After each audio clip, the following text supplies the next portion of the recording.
All right, everybody, and we are live. And welcome to Scam, Scam Tifa HQ, where some of my mutuals and I from Threads, we are going to talk about a whole bunch of nonsense and foolishness because people have just really been trying it. And truth is, bitch, I am tired of these hoes.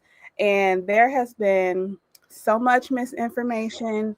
There has been so much, purposeful manipulation of the narrative.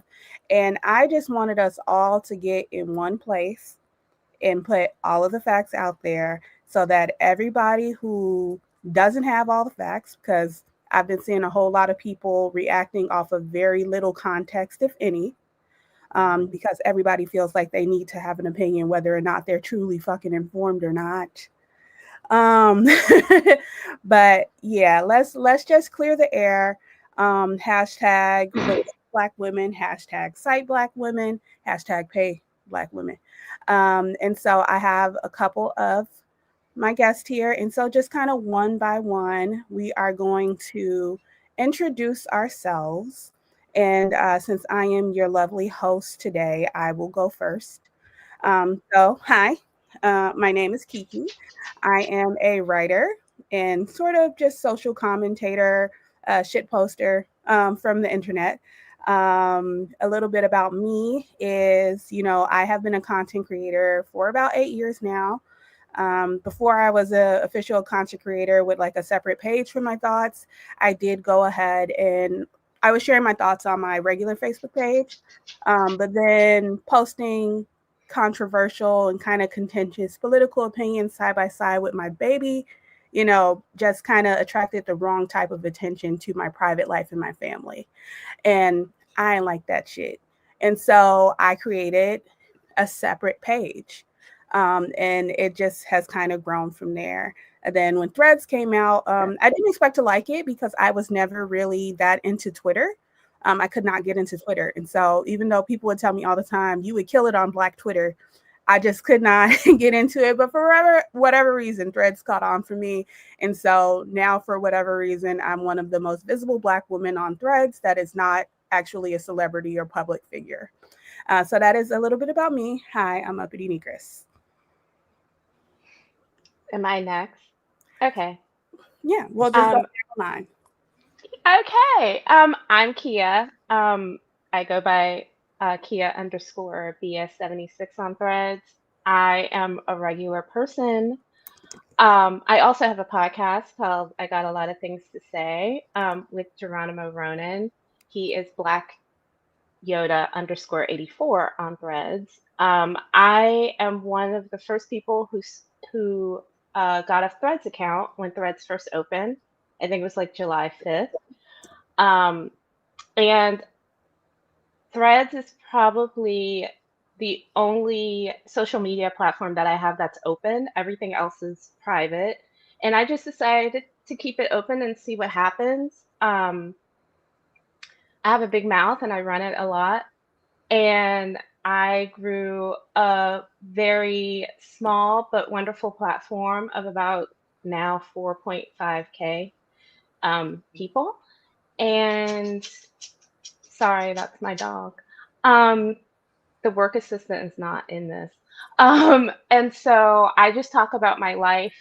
I do a little bit of politics, a little bit of social commentary, and talk about my life living here with my brother's dog, the work assistant, who's scratching on the door because she's trying to get in.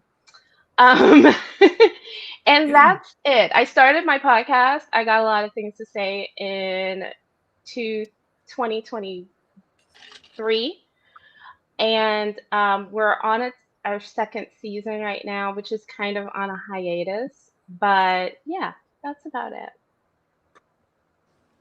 Oh, well, I'm Misha Ailey, known as the Petty Auntie. I have been doing social media for quite some time, but only a content creator since I retired from the military for obvious reasons.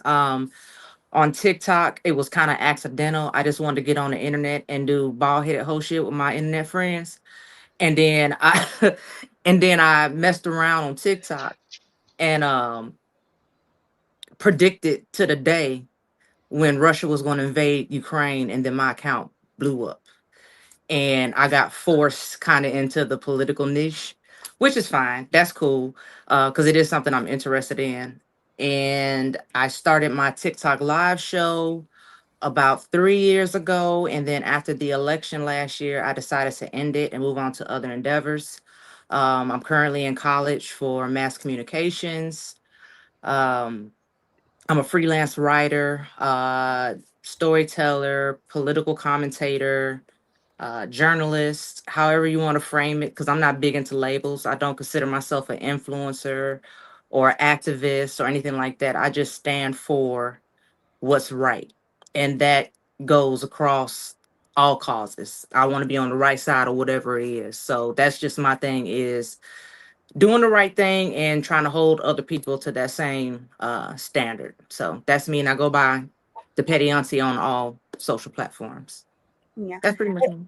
Somebody said, "Woo child." I've been saying her name completely wrong, and I feel like that is a universal experience because I in my head I've been calling you Michelle, Michelle, like so.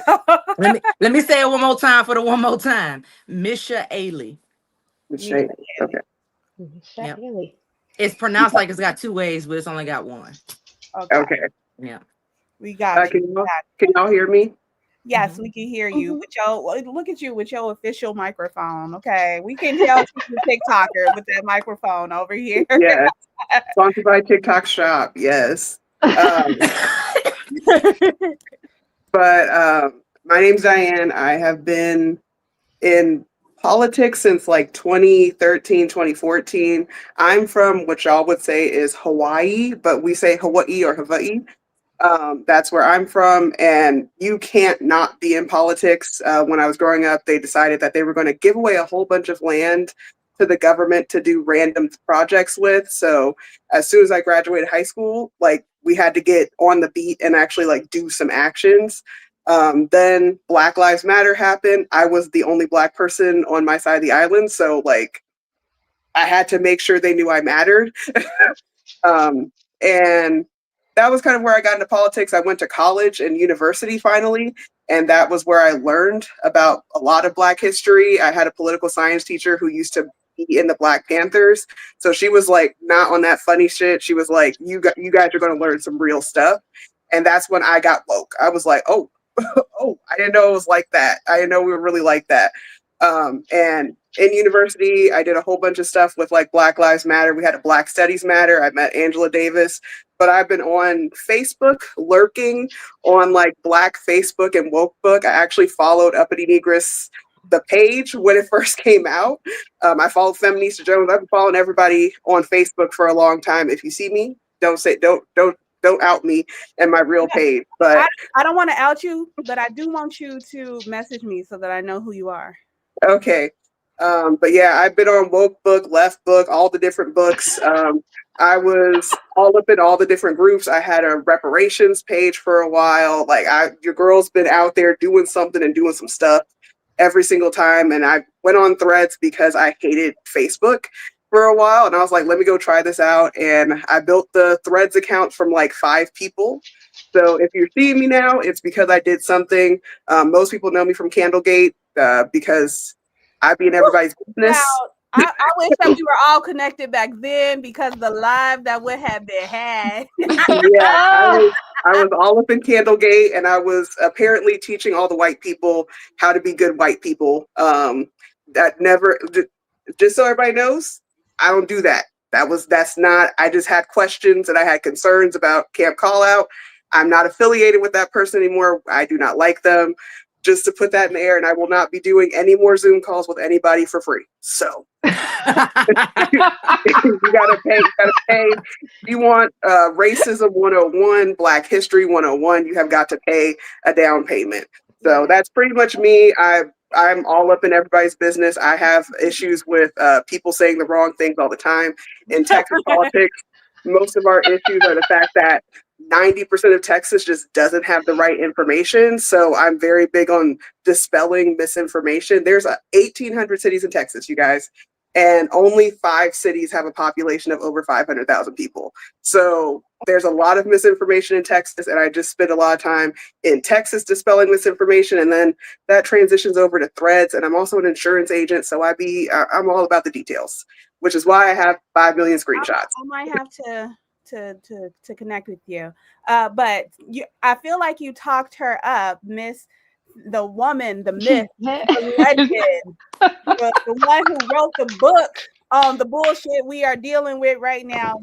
Miss Feminista Jones is watching right now. And let me tell you, even though I was not a part of Twitter, in Black Twitter, like her influence is beyond platform. And so just the fact that she is watching little old us. I know. I'm a baby. She's my teacher. She's mother. She's mother. I was following Feminista Jones from Twitter, and she was the first person I think I went to find on Threads, because like I was like, okay, I need to find this person. And so I remember when we became mutuals, I think I like dry heaved a little bit. Same. And I was screenshotted it. I was like, oh my God, Feminista Jones. I was like, back. What? Okay. So yeah. Yeah. Obligatory shout out to, one of the OGs. Yes. And then last, but certainly not the least, we have Miss Keandria. Hold on. Let me say something really fast about Key. Okay, other Keandria. She be doing some work. She actually invited me to do a talk with her. She be putting people on. So not too much on her. Some people got a lot of stuff to say about her, but she really be putting people on. If she sees you and you align with something that she's doing, she will put you on. She will help you out. She's always helping somebody somewhere. So not too much. Is it? What do you mean, not too much? Is there some? Is there things? Look.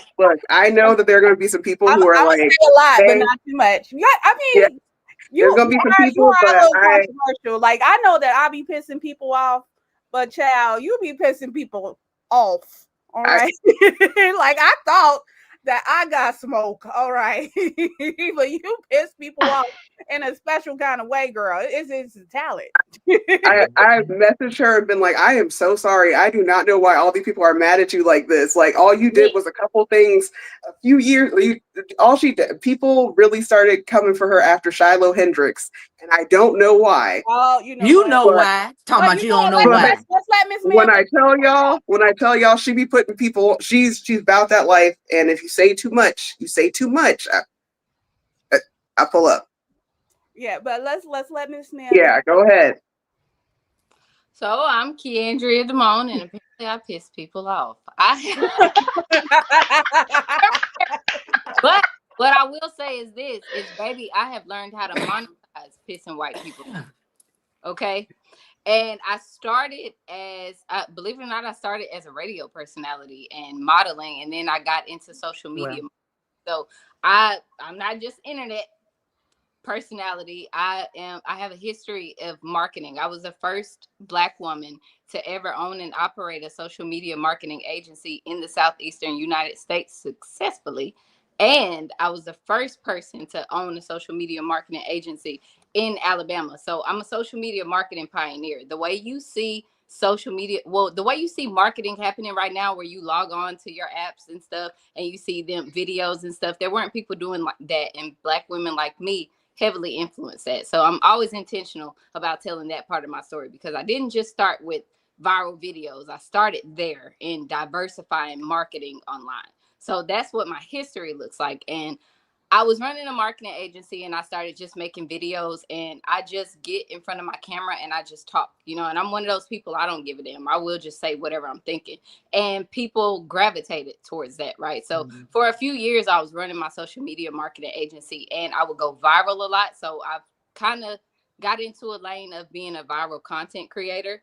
And while that was going on, I really just used to say my intrusive thoughts on threads. I'm still just kind of like, it's still weird to me that threads has turned into what it turned into for me, because I really just used to get on there and say anything.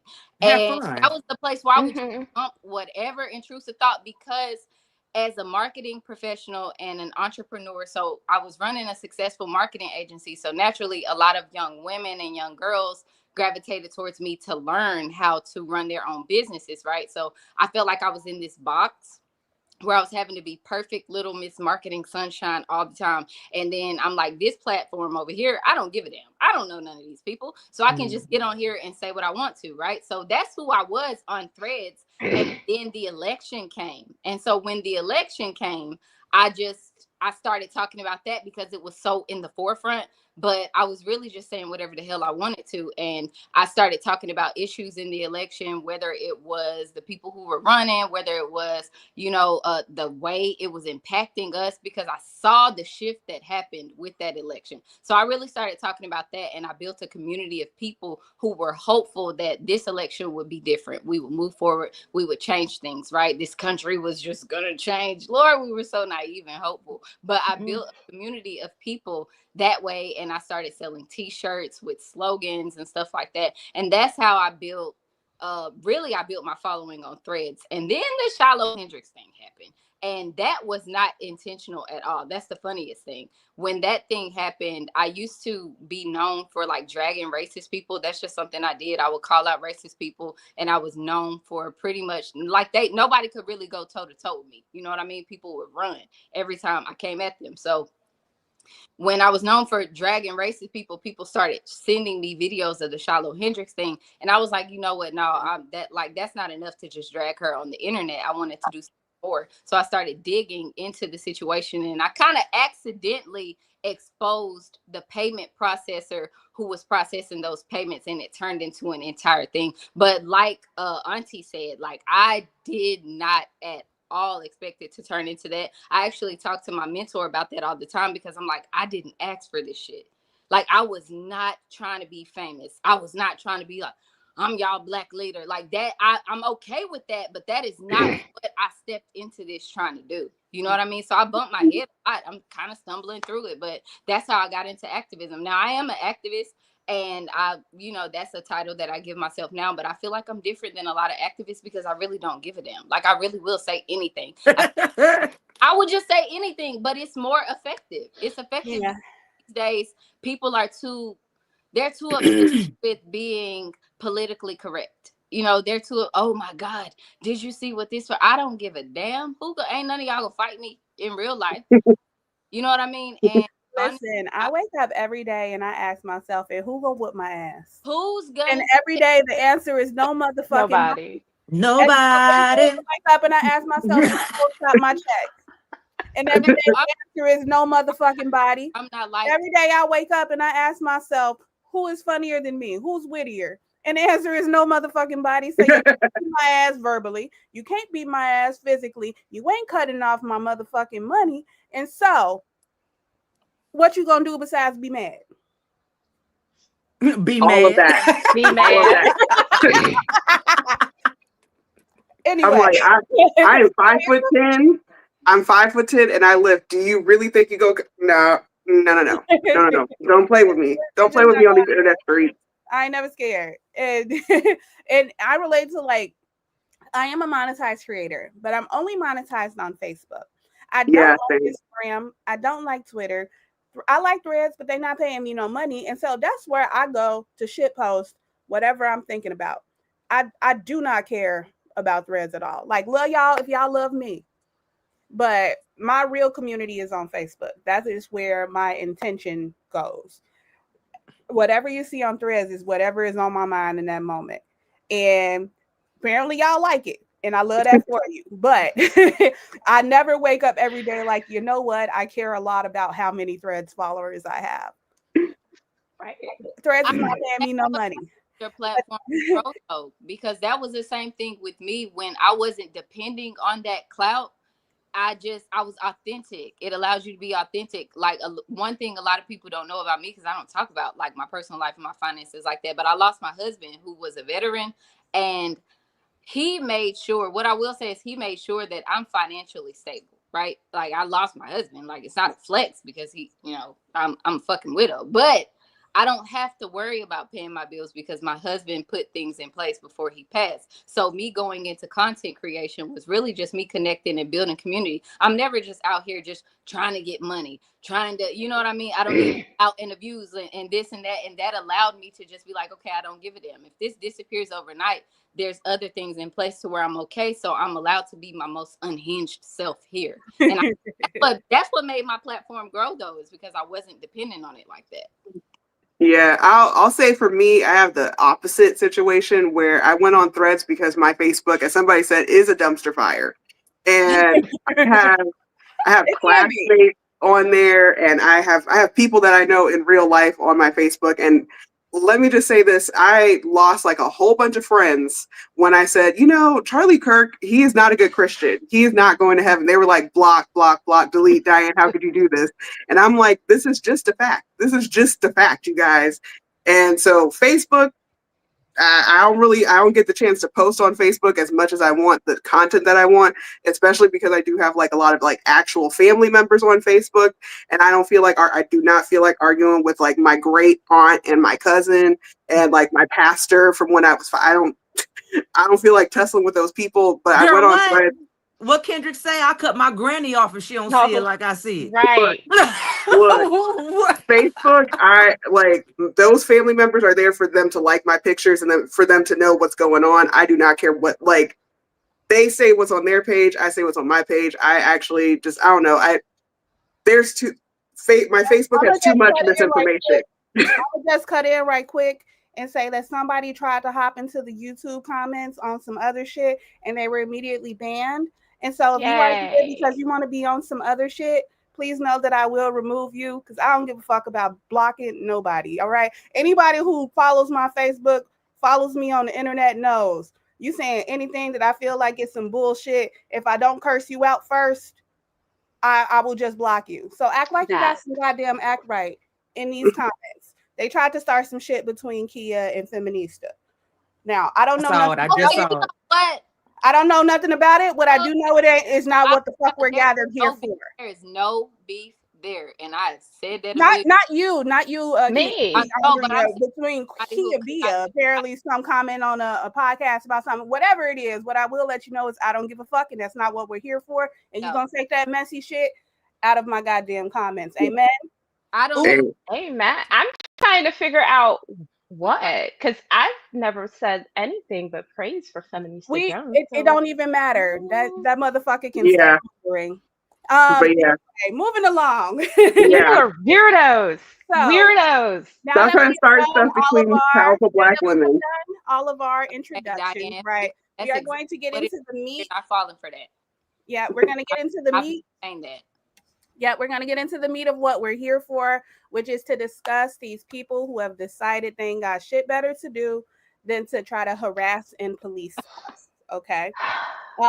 So I am first going to start by setting some background because some of the main points made by this group of people are that we are DNC paid, compensated shills who are anti-Palestine and are essentially psych ops sent to destabilize their mutual aid efforts. And so, from my time. And unlimited power. If I was getting money from the DNC, I would not be living here.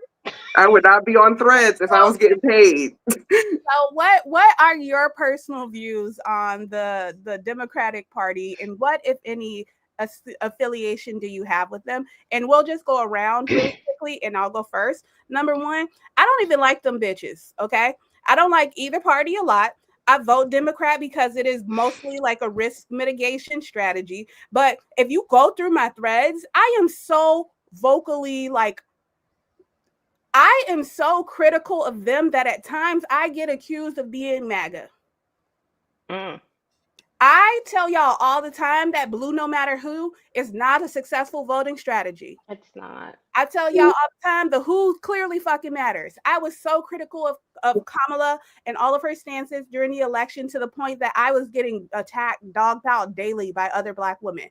And I didn't, y'all could be mad about it, but I don't lie. Anyway, so I don't have any official affiliation with the party. I judge them openly and I criticize them and I criticize them constantly. But at the end of the day, I voted for Kamala because fucking what's her face? Independent lady was not a good option, and neither was Jill Trump. Stein. And that lady, right? Oh, my bad. Yeah, she pops up every now and again to try to get some votes, and then she disappears. Where is she now? Anyway, she was not a good option, so I did not vote for her. And it was between Trump and and Kamala. So I voted for Kamala because that seemed like the best thing to do for my conscience. And if you felt differently, that's fine. That's okay. I'm not going to judge you, but you can't say that my logic in that is not logical. That is a rational thing. So I don't like the DNC. I vote according to what I think is best. Period. I got divorced from the DNC probably about a year ago.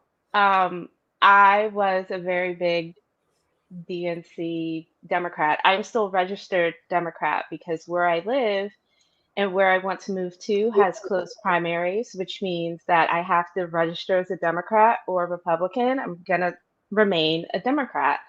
I also voted for Kamala pretty much for the same reason as Uppity did. I wasn't voting for a party.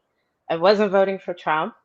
And, okay, well, that's who's left. I live in a pretty blue area. I'm originally from Washington, D.C., which is very, very blue. I could have done that, but I did not do that. I voted for Kamala Harris. I consider myself now an independent. For a very long time, I have always said that I was a socialist, and I still believe that. But until we get, other democratic socialists like Mandami in with the DNC, which I think is what the DNC needs, and we saw that's a whole different live. That's a whole different live. But until we do that, I do consider myself a democratic socialist or / independent. Okay. Keandria, you're next. And is it Keandria or Keandria? Keandria. Keandria. I was thinking that. They keep calling you Kiki, and I'm like,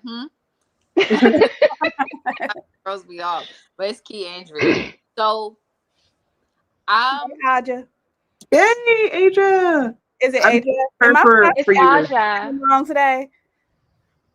Huh? Hi. Aja Barber is here from. Oh, hey. From the land of threads. And she's been chewing up these musty leftists like a motherfucker lately. She's so tired of them. Them the business on Threads. I've been sitting back watching. But so I've been loudly in support of the Democratic Party because I feel like, for one, they ain't paying me. And honestly, frankly, they should. Hey, Booker.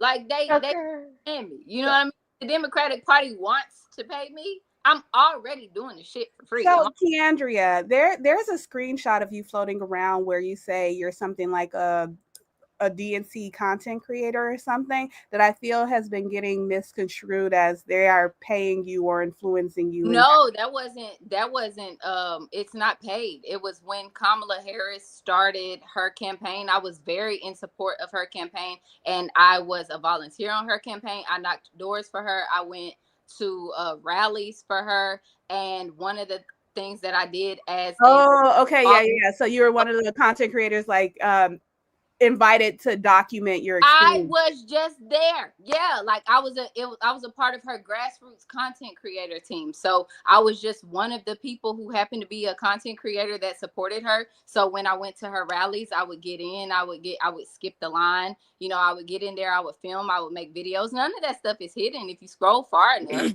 You know what I mean? So that's all it was. It was never paid, frankly. Like I said, it should have been. But I felt like I wanted the more competent person in office, for one. So I was willing to support that because I saw how bad it could get with that man in office. And also, and you know what? I don't apologize for this because I feel like a lot of people liked Obama for the same reason. Not to say that he's above reproach or he's just this god, but the same reason people liked Obama when I saw Kamala Harris, a woman and a woman of color, get to the point of running against a white man, a Primary, yeah. for president, I was inspired.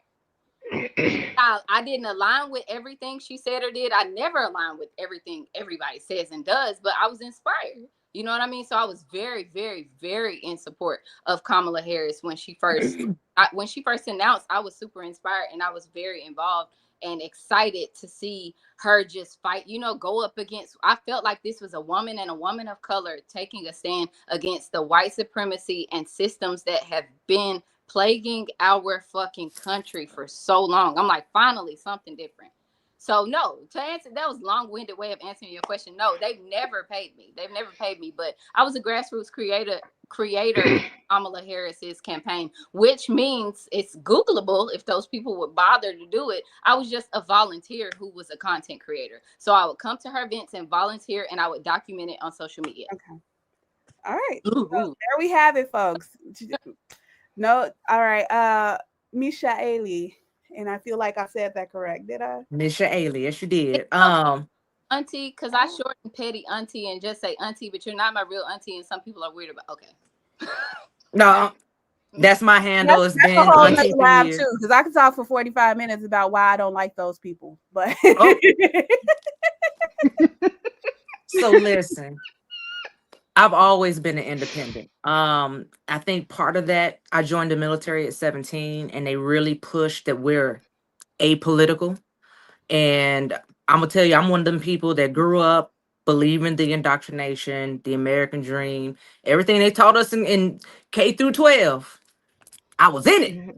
And then I went from one indoctrination pool straight into another one in the military at 17. And when I use the word indoctrination, just for those that are watching, I don't mean it necessarily in a negative way. Um, we follow doctrine in the military, so you are indoctrinated.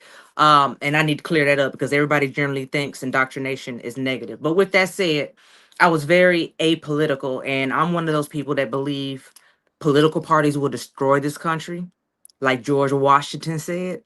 And look at what's going on. But I have voted historically prior to 2015, with the exception of the primaries last year. Either way, it depends on who I thought. I voted Democrat, I voted Republican. But then when MAGA got his wheels going and they start putting their people up, I was no longer able to vote that way, with the exception of Nikki Haley in the primaries last year. And when I tell you, when I went to the polls to vote, and they was handing me a Democratic ballot, because in Alabama, you don't have to register. You just pick which ballot you want on that day, and that's the way you can go. And they looked at me like I was crazy when I said, "Oh no, I need the Republican ticket." And it was all old black ladies, right? And they were like, and I was like, "No, no, no, no, no, no, wait, wait, wait." Hold on, wait. I'm trying to keep Trump off the ticket. But I did. I voted. Go ahead. Really quickly, Elizabeth Booker is in the comments, and she was just talking about how a lot of the content creators that create for the DNC are broke, and they, you know, several of them had to share a hotel room. And, you know, if you want to know what is going on, you could literally just ask. They would be happy to drag the DNC for you. Because they didn't pay. And yeah. It was a lot of work, frankly. A lot of work for free. But yes, Misha Ailey, please continue. So yes, I said all that to say this is that I don't believe in political parties, and I think once you get a group, no matter what group it is, and they get too much power, absolute power, as we know, corrupts absolutely. Absolutely. So Yeah. I think political parties should be done away with altogether, and people, and I do believe we should get rank choice voting. Voting. Agreed. My bad, I'm going too far. That is once again a whole nother live, child, because My bad. I could go for hours on all the different ways that I would improve our electoral process, because what we have right now is a whole bunch of bullshit. And It is. yeah, so we're gonna move into the next question. Because Hold on, let me just say this real quick then. Oh no, them motherfuckers ain't paying me. They ain't paying me. Okay. Side note, I'm also not paid. I won't. Okay, so next question. I don't know if you all have heard, but apparently we all hate Palestinians and we all hate Swana people, and we think that they should all die and starve. What are your thoughts about that assertion? If I'm the host, wait, go ahead, Diane. So it is ahistorical.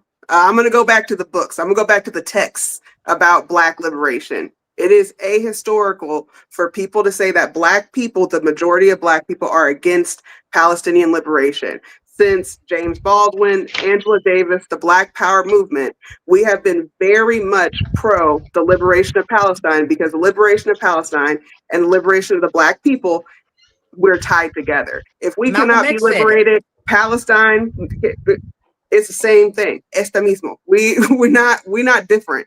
And for people to sit up on Beyonce's internet, whoever's internet you call to, okay, to sit there and say that Black people, especially Black women, are against Palestinians being liberated, it blows me every single time. I absolutely hate that, and I resent that. Also, like, that's just me. That's just me. We'll go into more stuff later on, but I genuinely hate when people say that, because it's just not historical. That Black people, somebody said that Black people are jealous of the Palestinians and the attention that Palestinians are getting, and I'm like, I'm not finna fight y'all over attention crumbs. If you can only be a single party, if you can only be a single issue person, and your issue is Palestine, go ahead and be that. Let that be your issue. If you can't think into bubblegum and figure out that you need to handle racism and anti-Blackness and misogynoir while you're also handling the liberation of Palestine, it's not like you're going boots on the ground to Palestine where you can only focus on one thing. If you got to be a single issue person, and a very smooth brain, like you can't multitask and worry about different things at once. And let me tell you, our comment section, and this is what I love about, I don't know about y'all following, but I love my following so much, because I feel like I have some of the most intelligent followers on the internet as a collective, especially my Facebook. And let me tell you, they are going at it in the comments to the point that, like, yeah, I'm having to pull one every 30 seconds, because, like, I just want to stop, and say, first of all, there are African Palestinians. We everywhere. Literally, we are everywhere. Right. There's no part of the Swana region that there are not Africans that are native to those countries, or that have been living in those countries for generations, because that is how the diaspora works. And unfortunately, a lot of Swana countries also have a history of slavery, and not even a history of slavery. Some of them have a current reality of African chattel slavery. And so the idea that, first of all, you are not our colonizers and our oppressors.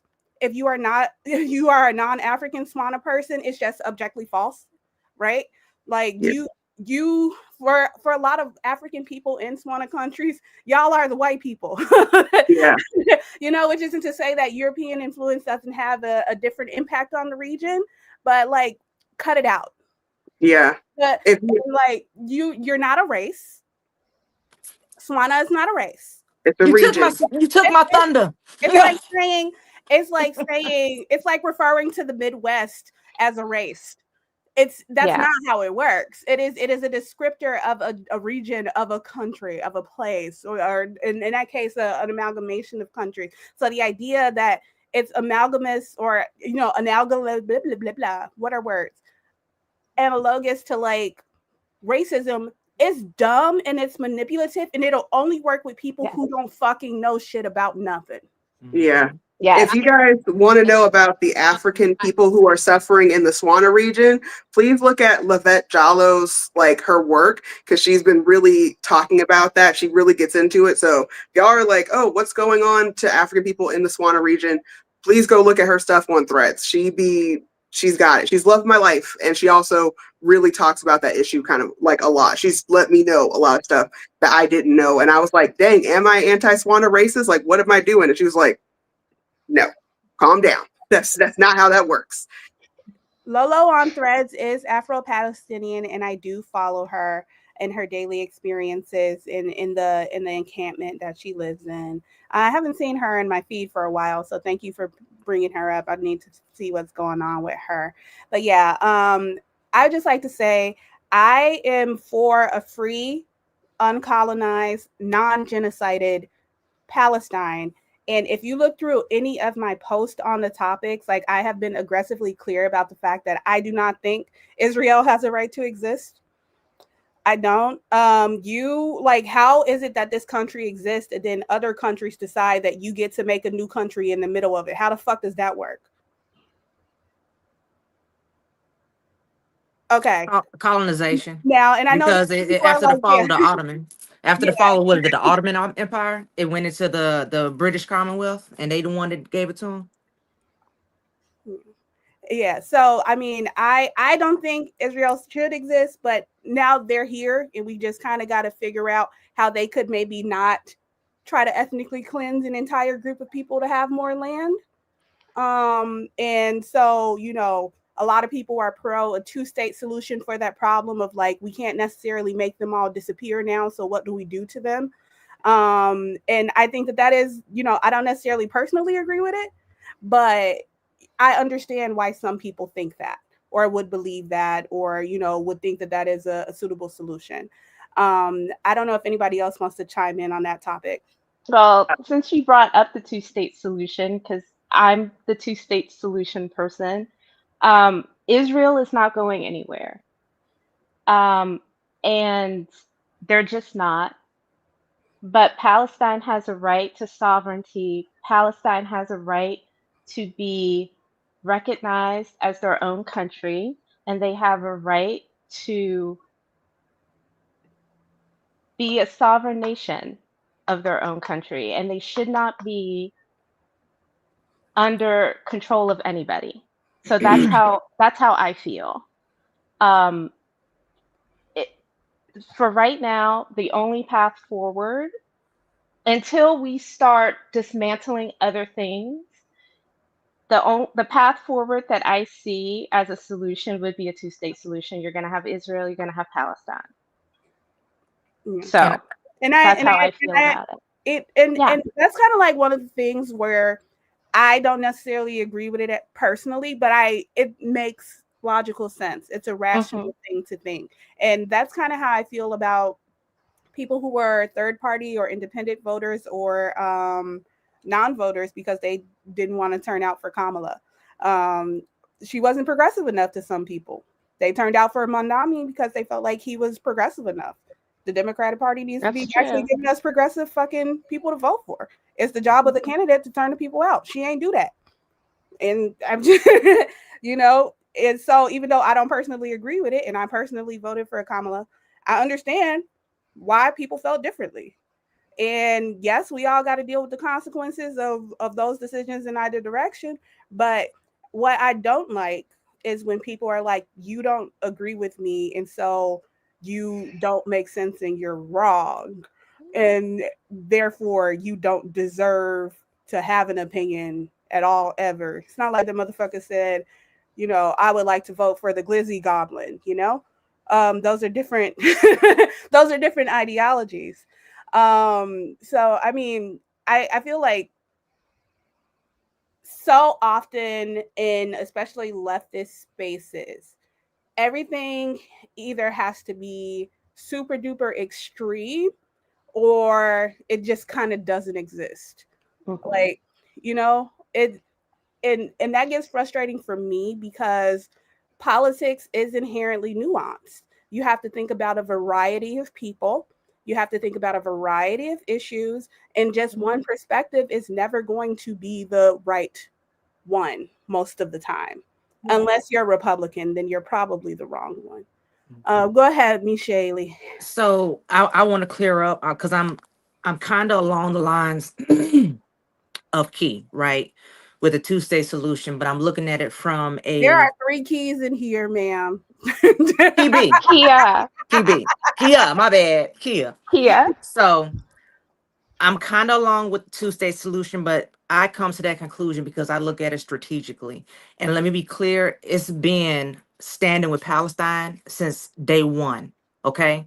Because if you go back through my internet history, 2 days after was the 7th or 8th? October 7th. 7th. 2 days, maybe 3, because it might have been the 10th. So if it's the 7th, yeah, 3 days after that event happened, that horrible, horrible event where Hamas attacked Israel, took prisoners and all that stuff.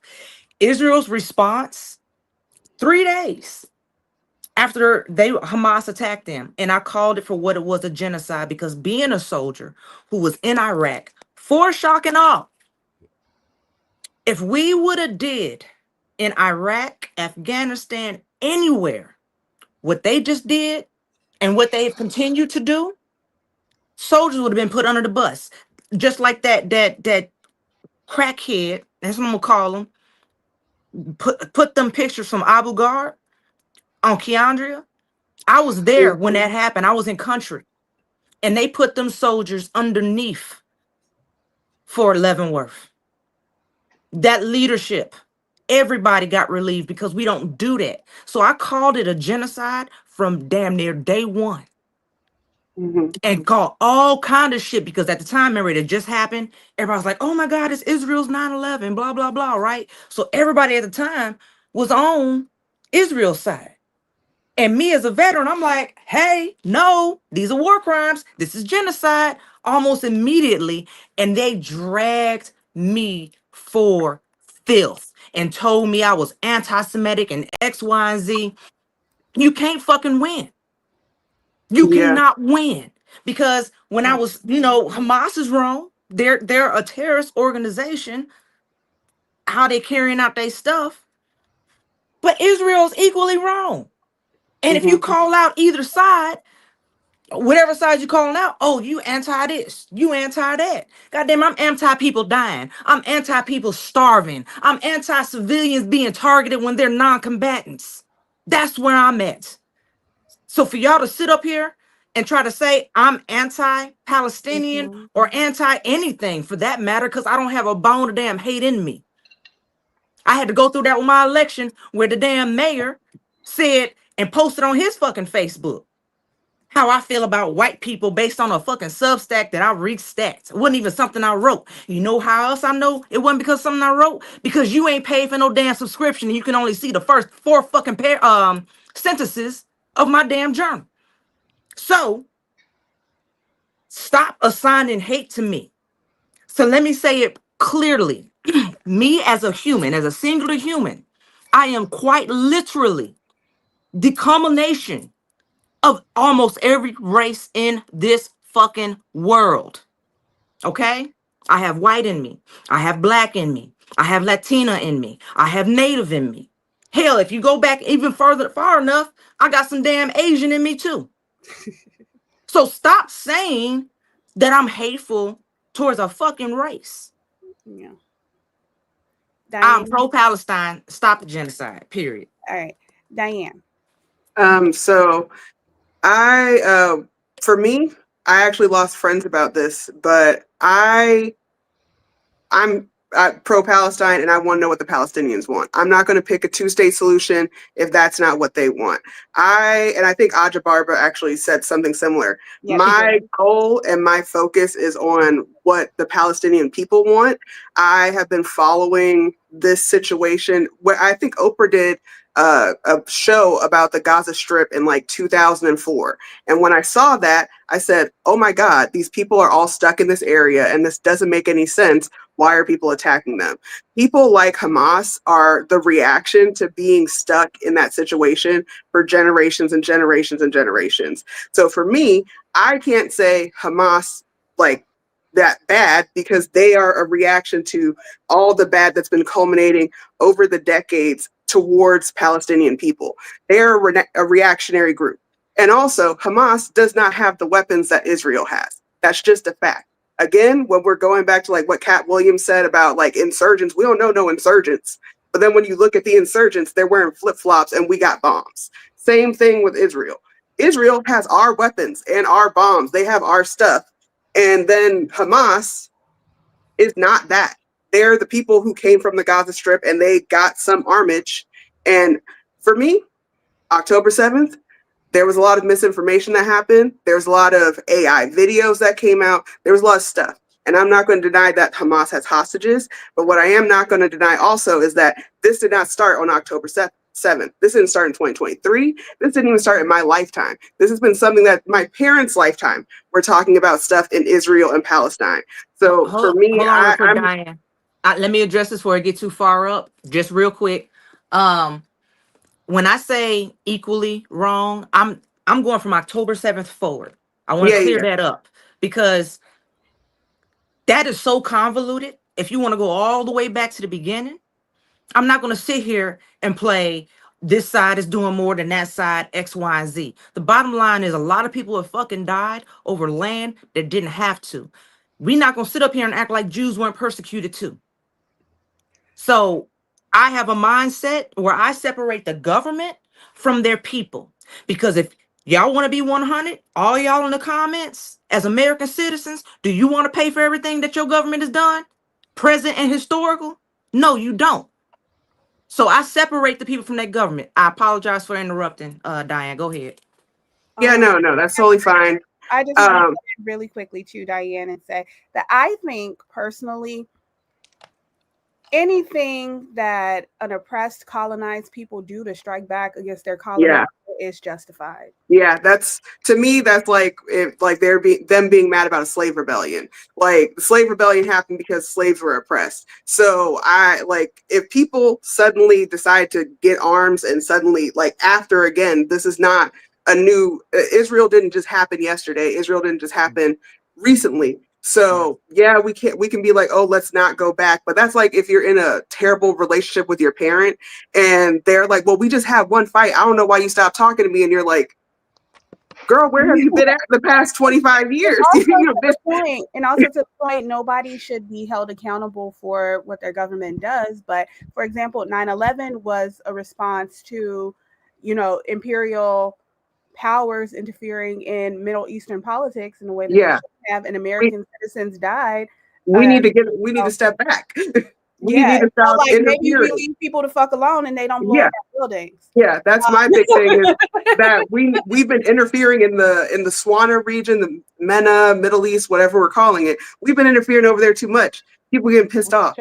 I actually don't want to assert any opinion or any decision on these people anymore because we obviously don't know how to make good fucking decisions. We don't even know how to make decisions for ourselves.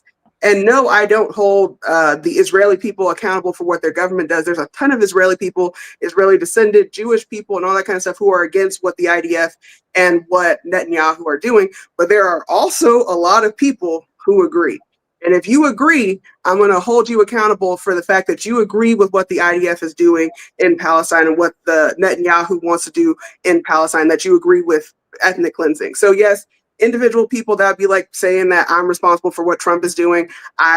No, I'm not. But also, like, to a certain level, if somebody sees me in the world and they're like, I hate Americans because of what your government's doing, okay, like that, I'm an American to some extent. I have a privilege because of me being an American. To some extent, I'm Black and a woman. So what?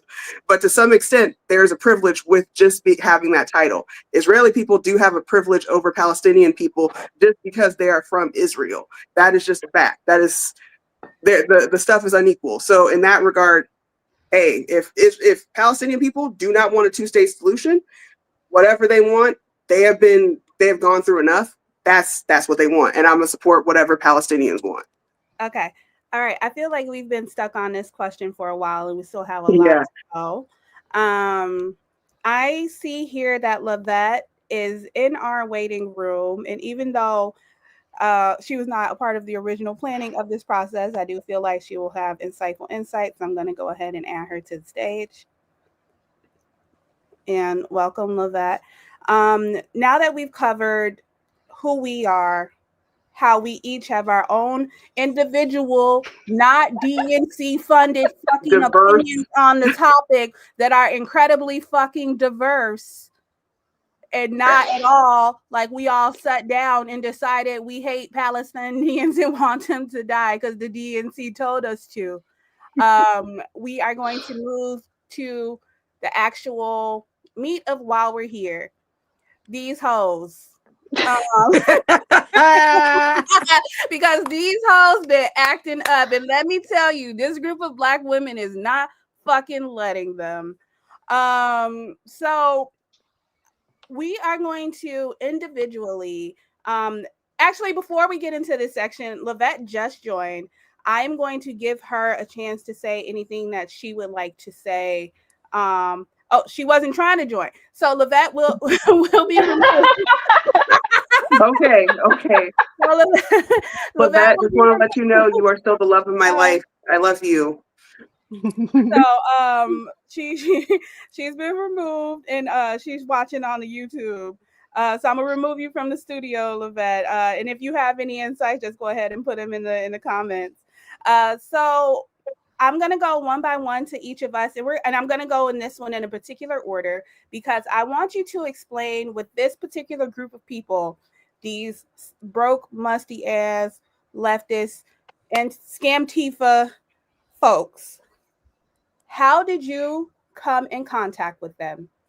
And what have your experiences been? So, when did you first encounter someone from that group or someone associated with them? What were your initial interactions like? Were they positive at any point? And when did they become less than positive? Now, as far as I know, the first person to have a public interaction with them is Misha Ailey, the petty auntie. So I'm going to go ahead and give her the stage. All right, so let me give you all a little background about me. I already told you all that I was, TikTok, do live show, used to help people out all the time. Well, me and my following got taken advantage of pretty damn bad. And those that were there for that are aware, and they came to speak for me when all this stuff started going down. So let's get to the interaction, right? Um, my first interaction was them sharing, quoting, and screenshotting my posts. And I have a firm boundary because of what I just told you all about not doing blind mutual aid. I don't even like when people just randomly drop their businesses in my comments, to be honest with you, because You not promote yourself in my comment if I don't fucking know you and I ain't gave you consent, bitch. Period. exactly, because it feels like that's an endorsement if I let it stay there. You know what I mean? I don't like that. And on top of being scammed and taken advantage of, I've been had this boundary for a couple of years now. Now on Threads, every once in a while, you get that blind mutual aid request in your comments, right? And I have a habit of screenshotting it and then showing everybody like, hey, reminder, stop doing this shit to me because it feels like emotional manipulation. That's what I said. Well, this particular time that I did it, which caused the encounter with them, it happened to be a Palestinian lady or family, whatever. I don't know. Don't care. Because I do it to white, I do it to black, I do it to Latino. Hell, if you was fucking green and you came out the ocean because you fleeing the planet because we about to blow this shit up and you was in jail as an alien underneath the ocean, and you put that shit in my comments, I'm gonna put it up there and say the same damn thing. Either way, they quote my post and started painting me as being anti-Palestinian and making my followers go target this Palestinian woman. And I'm like, what the no, no. All I said was, that's my boundary. Don't do blind mutual aid requests. I'm done. People was in my comments. I'm like, I don't do that because it might be a scam. I don't know you. And I wish I had the screenshots in front of me, but that's what it started as. So that started with them saying that I was anti-Palestinian because I sicked my, I think at the time, 18,000 followers on this lady, which was not the case. Nobody went to this lady page to mess with her because it's something that I do all the time to say, hey, don't do this. So it was no targeting, but they took it and they was running with it. Screenshots. So then the lies came. So I never had a positive interaction with them, just so we're clear. They said that I was hosting fundraisers on TikTok and keeping the money from the Palestinians. Let's get this straight. I have never hosted a fundraiser for Palestinians. I will go into my mutuals lives on TikTok where we all had a habit since this started of letting people sit on our panel and encouraging everybody to just gift them. Don't gift me, don't gift the other host, I mean the other guest, only gift this Palestinian person. And they'll rotate them out. It'd be anywhere between 5 minutes, 60 minutes. But the point was they got to sit on the panel and get the exposure from your show and get donations. That was how I was donating.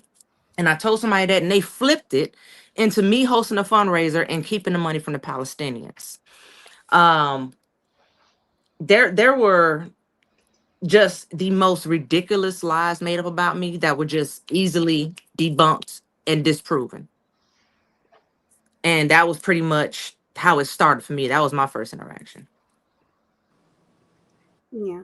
So I remember when Petty Auntie was going through this because that was my also first introduction to the chin, my arch chinemy, political Persian. Because Keandria, I'm getting on her nerves right now. Look at her face.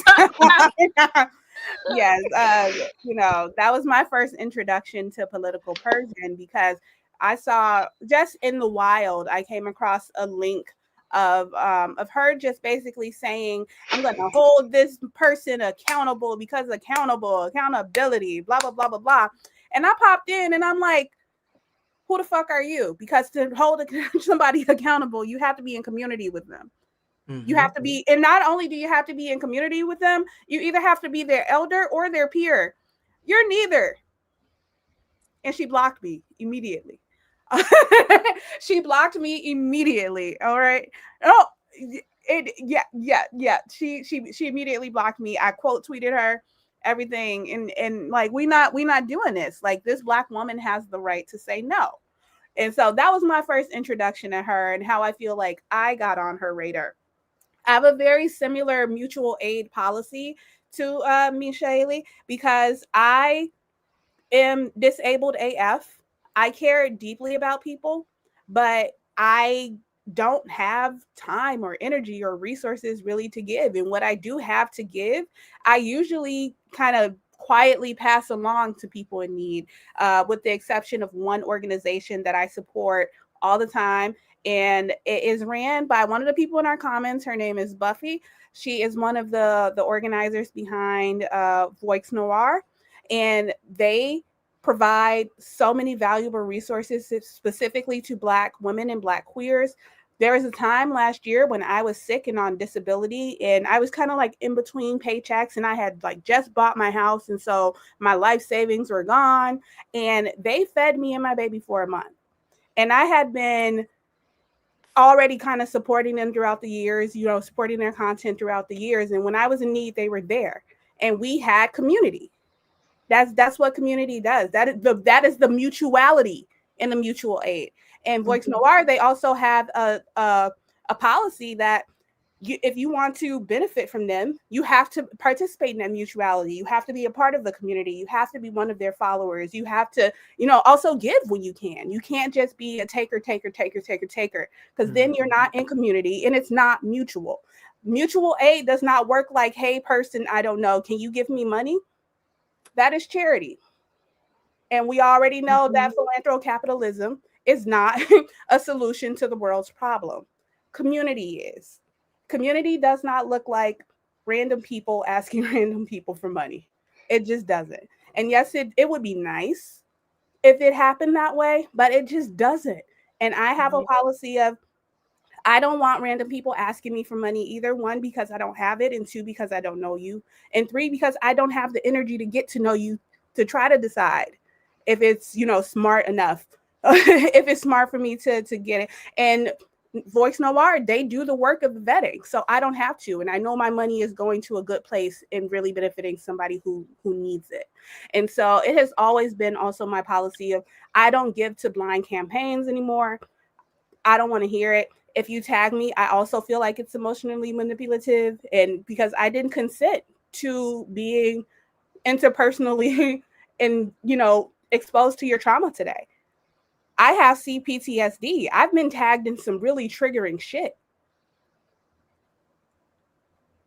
I just don't want to do it, and I'm not obligated to. And it really grinds my gears, grinds my nerve that because literally just the fact that I'm a Black woman that is existing in public, people want to give me a job. Assigned role. Exactly. I am literally just existing. I am shit posting. I talked about sharding myself the other day, and and you are like, oh yes, nonprofit organizer right there. No, I'm not. That's just not my role. I am an observer and a writer, and that is just as an important part of Opal, get your ass. My fucking cat just got on the baby swing. But yes, like that, everybody has a different role in resisting the system that we are a part of. My role is supporter of people doing those efforts, writer, observer, right? And that's okay. Everybody doesn't have to be everything, and everybody doesn't have to do everything. Exactly. And when you're in an actual fucking community, you don't have to. Right. Absolutely. And so that whole discourse with Misha Ailey and these pointy chin bitches and pointy chin adjacent bitches, like, fucking pissed me off. Because first of all, she does work. I see the work Misha Ailey does for other people. Right? And she has the right to put boundaries around what she's willing to do, when, and for whom. We all do. Right. And that argument is just more about the fact that you feel entitled to our labor than it is about the people. Because guess what? I looked it up. I went back when I was doing my research, because I'm writing a series of Substack articles about this, because I want to document it on the record, because I can see that these musty bitches are never going to move on from this. And I just want it to be out there for people to look up when they look up our names, so that they have a record of what actually happened. The original campaign that Misha Ailey said no to has not really gone anywhere since she said no to it. So for the thousands of you that sat in her comments for days about how she has to help these people, y'all didn't come about y'all pockets. Y'all didn't share it. That was in August. And that was in August. We are now in November. August. I looked it up. And most of y'all have not, and that's how you know it's not mutuality, because y'all don't have anything to give. Y'all don't have anything to give. Y'all are just taking.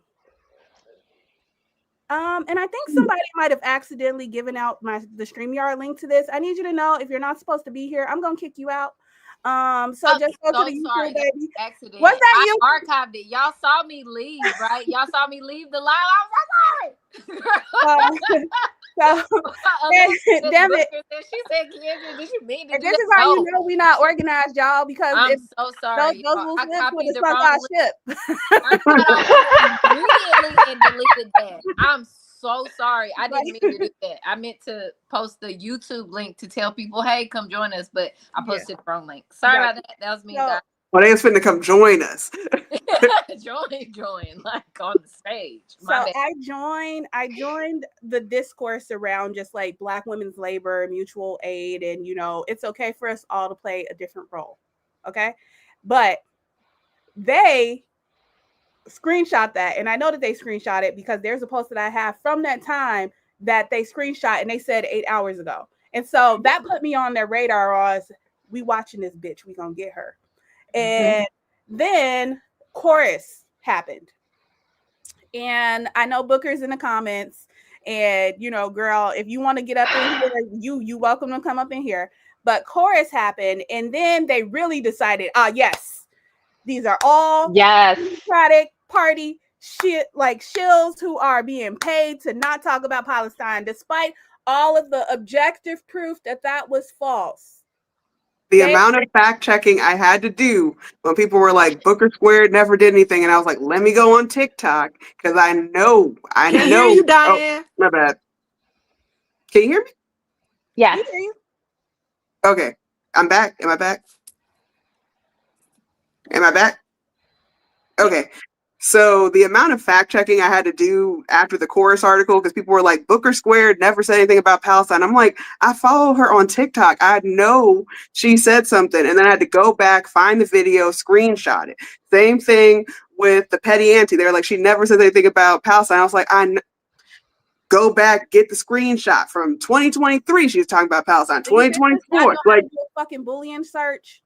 Yeah, I'm like, the amount of times where I'm like, hey, you could just look up the anti-blackness against, like, the people were like, where are you talking about anti-blackness? I'm like, if you put my name in the search engine on Threads and then you type in anti-blackness, you will find every single post. If you want to talk about Palestine, just put my name in the search engine and then put Palestine and it'll come up. You can do that with any creator that you're like, oh, I wonder if they said it works on TikTok. It works on Google because Threads is Google SEO optimized. So you can go look it up. I can literally Google people and the word Palestine and find every single thing. So it was blowing me that people were like, y'all have never posted about Palestine. Oh my God, the DNC is paying y'all not to post. And I'm like, it's right there. It's For me, honestly, with that whole chorus article, all you had to do was look at who wrote it and then be like, oh, her, and not take it for truth. That woman can't write for shit. And I'm gonna say it. She can't. And that's another live. Anyway, keep going. That's another live for another day. But the moment, oh, she wrote it, this is some bullshit. And it was some bullshit. I was like, okay, so a group that wants to pay left-leaning creators, like Republicans wants to pay, left-leaning creators what they're worth. What's the problem with that? Where is the dark money? And then this hoe is getting money from the same group of people. Yeah, and the same group. The same group. It's mind-blowing because if you see like Turning Point USA, I've talked about this after Charlie Kirk, the whole thing. If you look on Turning Point USA, they pay people so much money to sit there and make misinformation. They get to sit at home and come up with all these conspiracy theories, and they have the luxury of sitting at home every single day for hours to do this. They have the luxury of buying high-end equipment and all that kind of stuff. Why? Because Republicans, MAGA, Turning Point, they see value in people being creators on the internet and they pay people. And we don't have an equivalent on the leftist side. Like there's no equivalent. There's no giant. If you go to Turning Point USA's 3 different pages, they sometimes have walkthroughs of how you can run for political office. We have nowhere where all that information is just in one spot. Every single creator you want to talk to is in one spot. All the information that is not true is in one spot. All the different tactics of like, here's how you can flip your state is in one spot. We don't have that. So for people to be like, oh, so somebody got paid, that's the problem with the left. The reason that we don't have all of our information in searchable places is because everybody's broke and we can't we're all doing this after work. So we got to work our 5 jobs and then come on. Exactly. So after chorus dropped, basically the Palestine police was like, yes, This is what we needed. Now we have a list of people for us to attack, and we have a semi-justifiable reason to be asshats. And But so they started going after chorus-related people.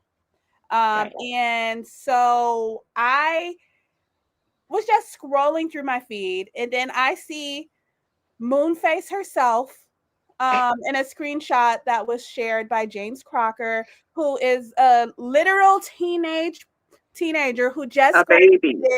graduated, She's a baby. high school, and here comes this 32-year-old woman in his comments talking about it's okay for her to sexually harass him because he's grown enough to take money to not talk about Palestine.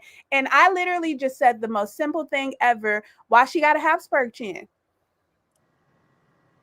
That really set people off. And that really sent people off. And almost immediately I started getting comments, hey, this is transphobic. And I'm like, there's no trans people here. There's no trans people here. This is a cis woman. And I just noted the shape of her jaw. I didn't say it was masculine. I didn't say it made her manly. No, it's not transphobic.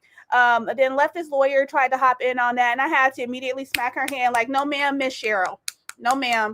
This ain't got shit to do with you. But also, how do we know they talked about your jaw because you trans? Maybe they called you a Habsburg jaw because it's European and you're white.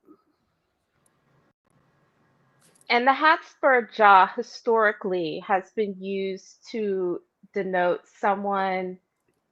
denote incest. So that's what the Habsburg jaw is. Yeah, and so then they went to that. And Cheryl did eventually apologize. So y'all, the bitch ain't never apologized to me. Oh, that's she never apologized to me.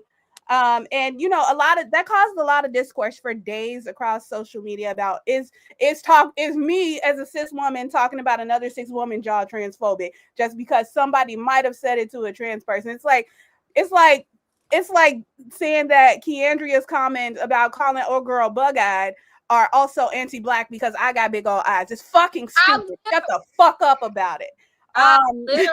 It was not a nice thing to say. It was not a nice thing to say, but I'm not a nice person. And that's okay. You don't have to like me.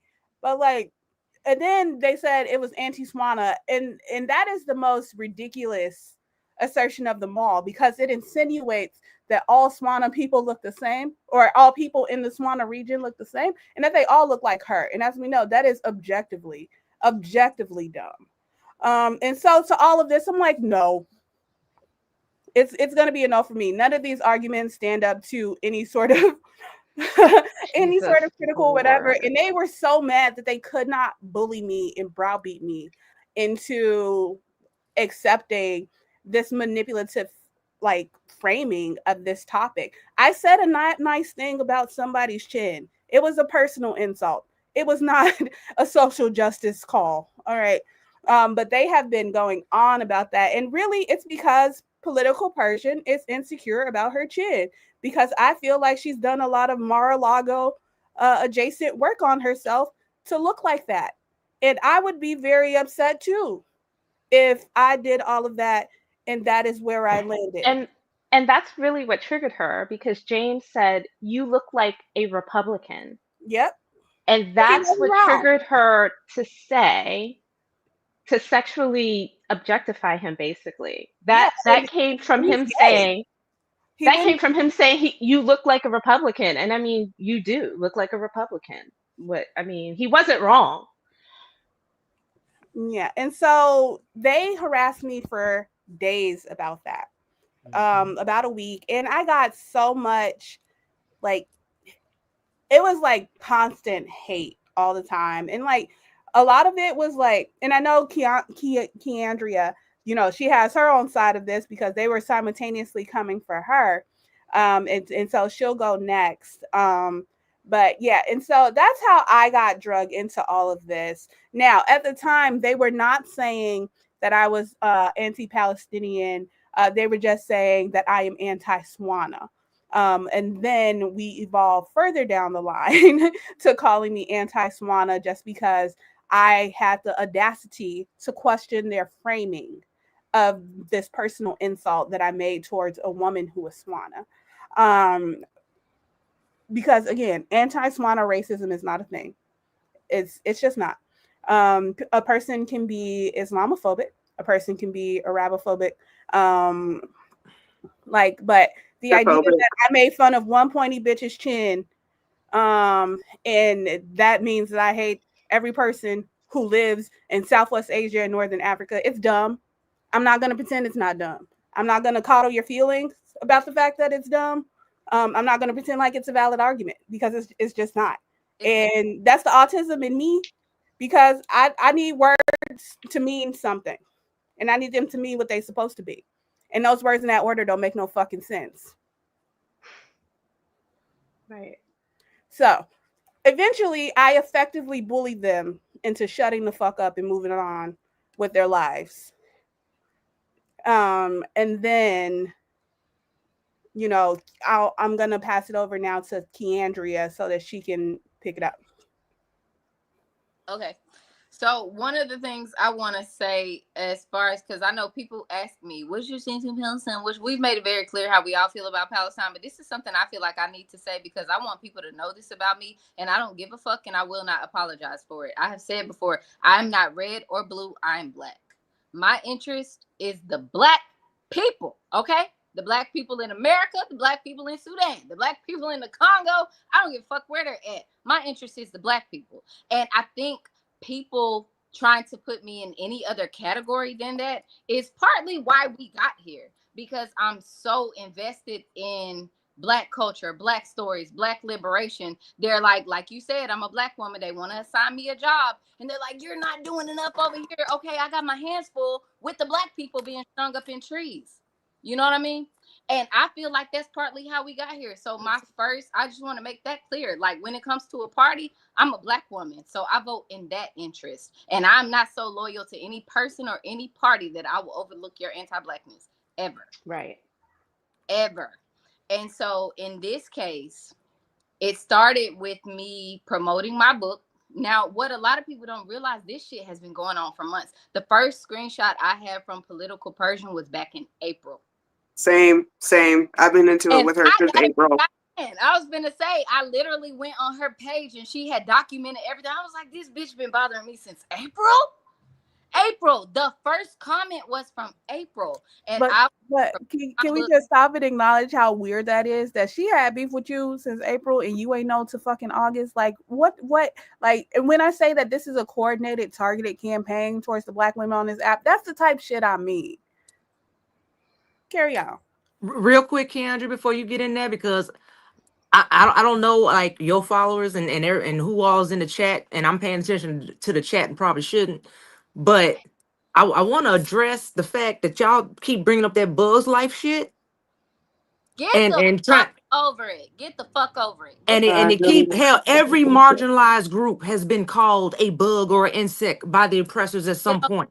It's a fucking reach. I'll talk about that. Go ahead. This is the thing. She got big ass eyes. I do too. People call me bug-eyed all the fucking time. The thing, my husband has big ass eyes. My own child has big ass eyes. This is it. I posted screenshots of me literally calling my own husband bug eyes, right? Like, you have big ass eyes. And the way I respond to these people online, because I know if I clap back how I want to clap back, you just gonna call me aggressive. You gonna paint me as the bully. So what I've learned to do is to use comedy, and I have seen a tremendous positive response to that, because you can't paint me as the bully, right? Like, I use comedy. I'm not gonna cuss you out and do all this. I'm a roast the fuck out of you, and people are gonna laugh at you. Now you look dumb. So that's how I started doing the profile pictures, all of that. I'm just like, you know what? You're not gonna get under my skin. I'm gonna put you on the big screen, and I'm gonna roast you, and everybody else is gonna roast you too, right? So with me calling her bug eyes, it was really that simple. She has big ass eyes, and I think anybody who fell for that is a fucking idiot. That woman literally said, this is what she said, because I'm not above reproach, right? There are certain things, like maybe with our lips or our noses or whatever, like, if there's something that's a cultural context that I didn't understand and somebody explained it to me and I'm like, oh shit, I won't say that again. You know what I mean? I could receive that differently. I've never had that experience here.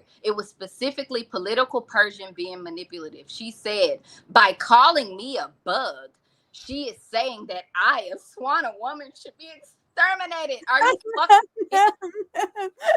That's how you know that she's white adjacent as fuck. Because why do her tears have that much power? Yeah. That is literally the leap she made. It wasn't, hey, nobody, it was never, hey, people in my ethnic group or whatever, people who look like me, we have been persecuted for our eyes and we have been called bugs. So, you know, that's racist, whatever. I would have received that differently. That's not how that happened. It was after I called you anti-black and after I called you bug eyes because you got big ass eyes. Everybody can see that.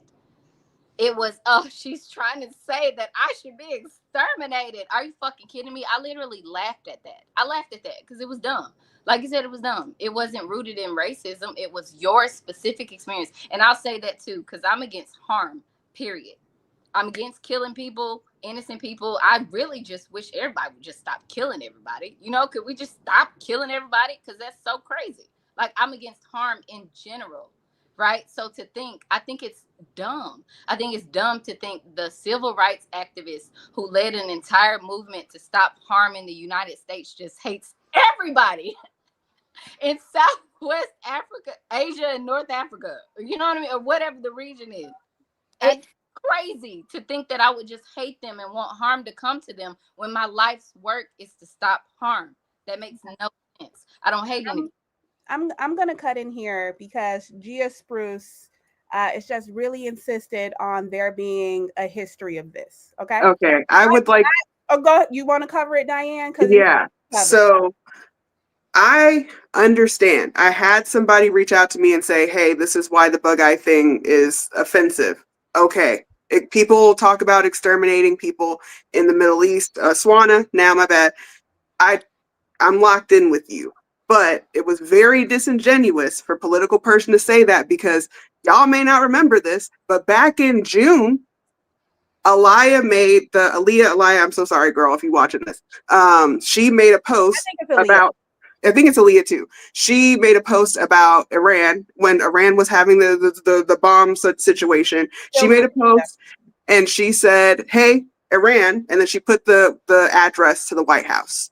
Political Persian, who I need to let you guys know, she was my mutual at the time. So me and Political Persian followed each other, I think, after April.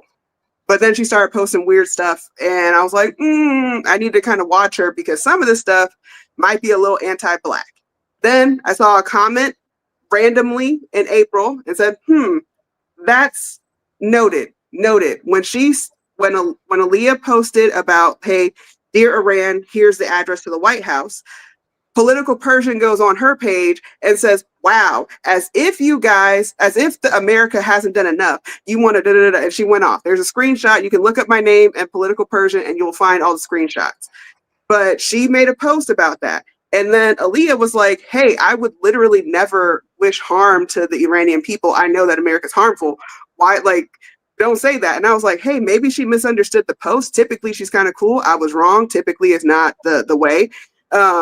And she started commenting on Aaliyah's post like, wow, so you're just going to limit comments? Also, telling Iran where to go is patronizing. And so I responded to that and I said, hey, I'm going to DM you because I think you're misunderstanding Black humor because there was a whole thing in June where people were misunderstanding Black people's jokes and they were taking them and then running with them. So she said this and I messaged her. She did not respond. She unfollowed me, all that kind of stuff, simply because I said, hey, you're misunderstanding this joke. I'm Bennett and I ain't in it.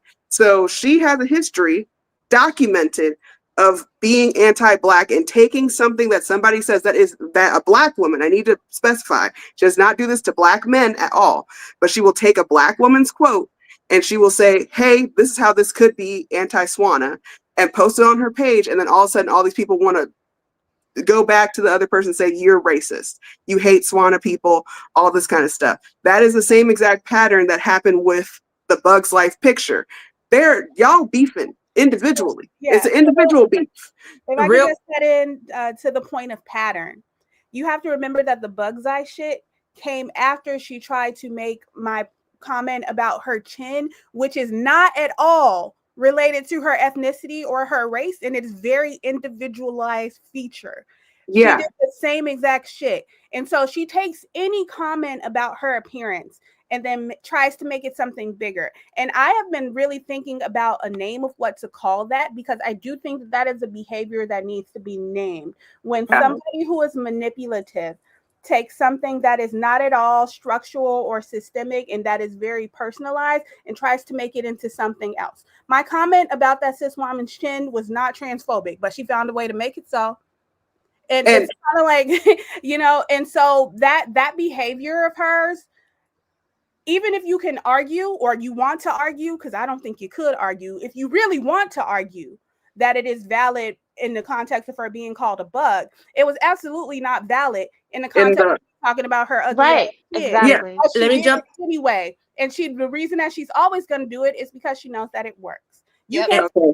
Okay. Okay, Auntie. Let me jump in real quick. Yep. Y'all got to stop saying, you know, this person made a post, that person made a post. I know that Keandria and Kiki are their accounts is well beyond mine, and I'm between 40 and 50,000 million interactions monthly. We do not Yeah. see everything, so stop saying, "Oh well, a lot of people may post about it." Okay, I said Right. that. millions of people I every don't month. talk about what y'all post. Most of the I would not see anything y'all got to say to me if you didn't tag me in it or come to my comments. And I feel like y'all know Right. that, which is why y'all always come directly to me to harass Yeah. me. Also, we block people. Was there somebody was like, oh, I think her name is Snowra. They were like, oh, Snowra posts about this. I had Snowra blocked for like 6 months. I I haven't have seen all those anything that people they post. blocked. So Yeah. exactly.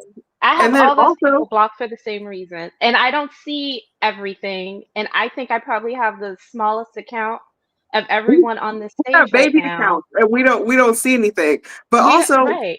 we need to contextualize that Keandria got brought into the petty ante situation by Yes. political Persian. Somebody like people would just make random comments and be like, "Oh, that's some stuff Keandria would do." Then the same thing. The whole With reason Jada that she's Crocker, even in got dragged into that too. Yep. the Bugs Life thing was because she got brought in. She just randomly made a snipe at Keandria, and then people started being like, "Oh, yep, that's some stuff Keandria would do." And now Keandria's in it, and she's trying to respond back to political All right. Persian.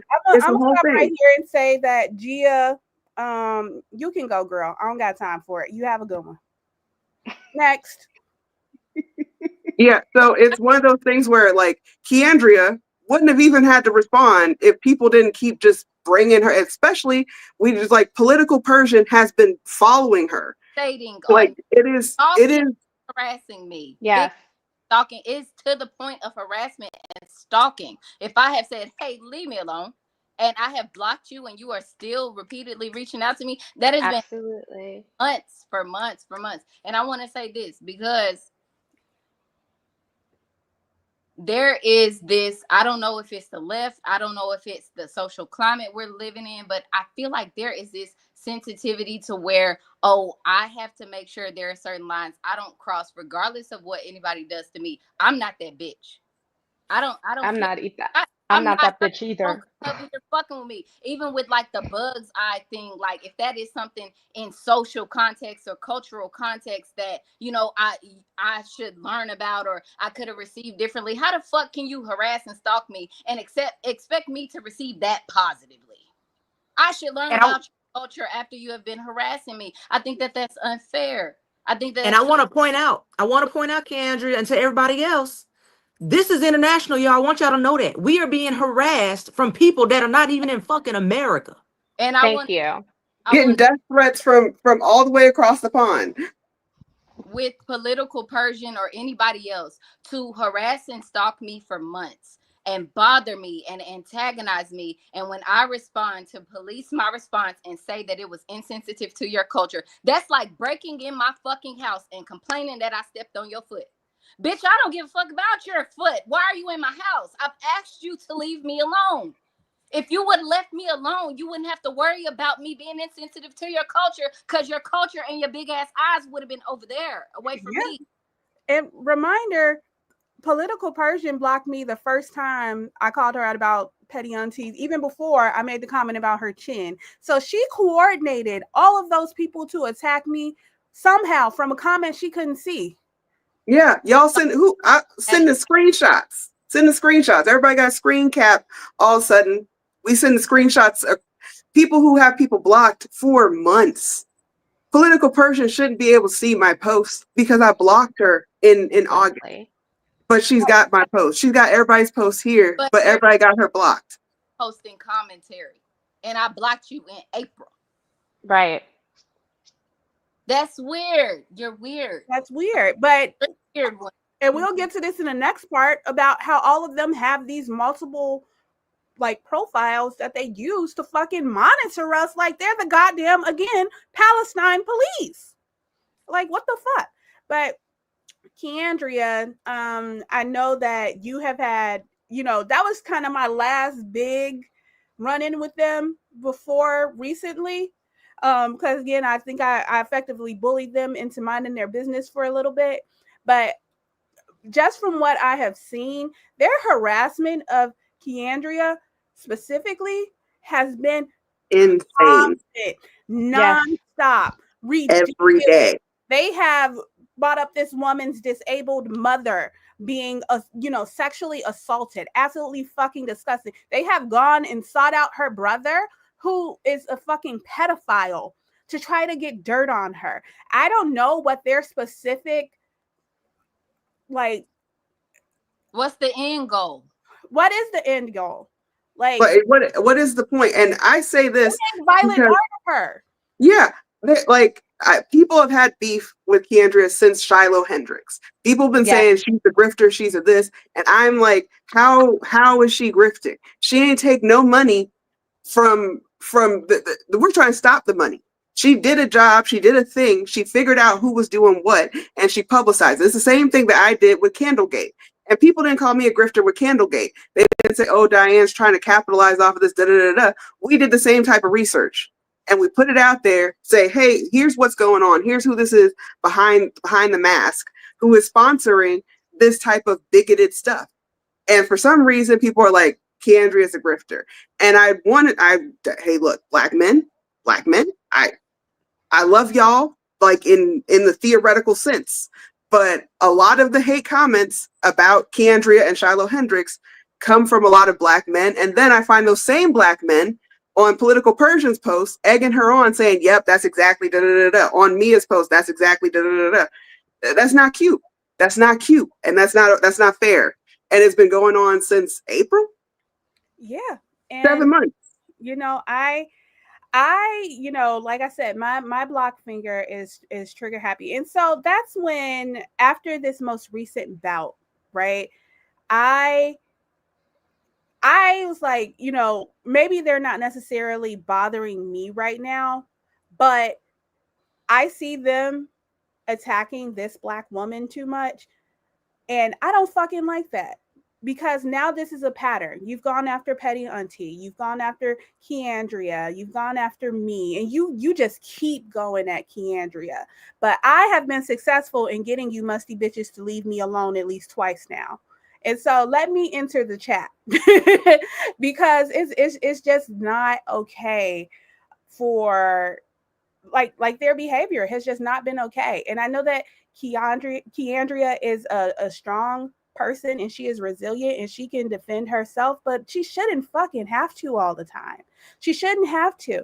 And I say this on my page, like, there's a difference between disagreement and what they're doing.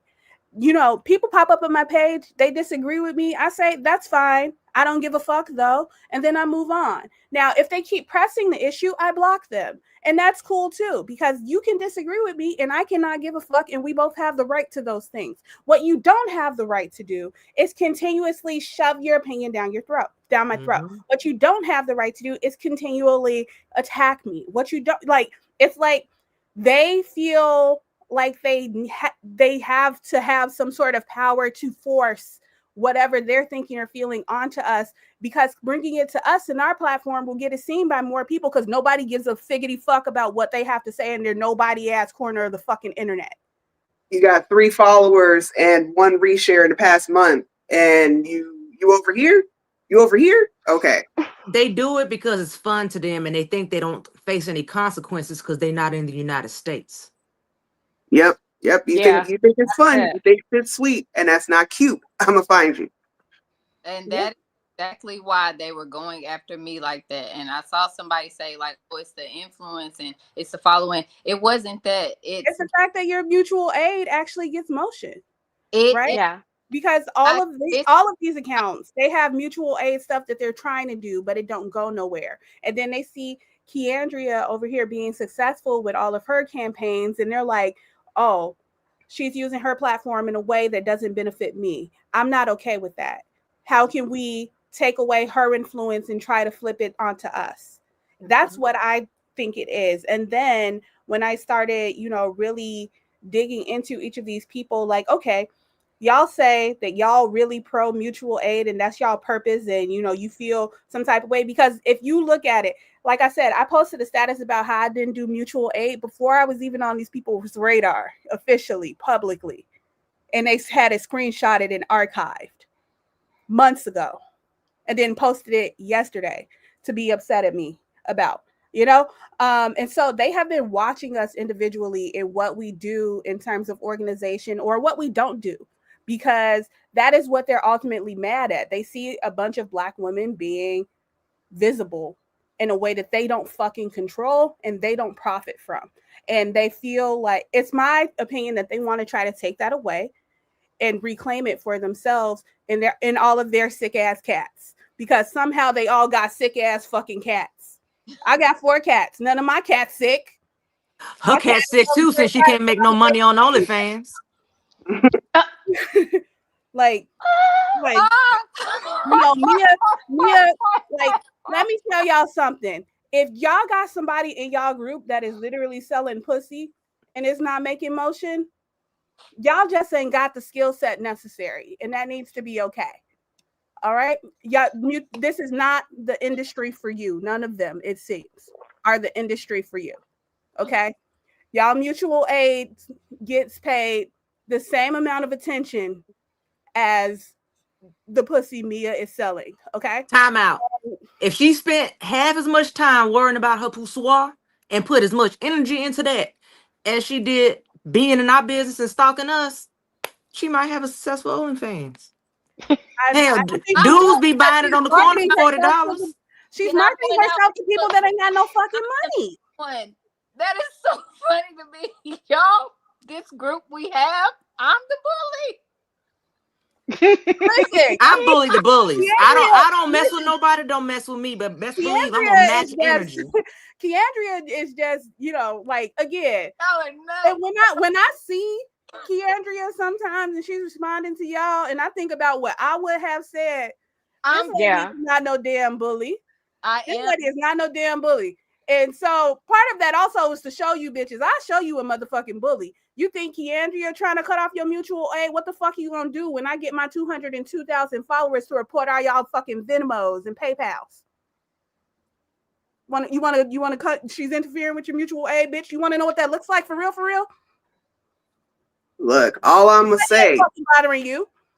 We using all our I'm power for good. You better leave us alone before we use it for evil now. Now I have screenshot that.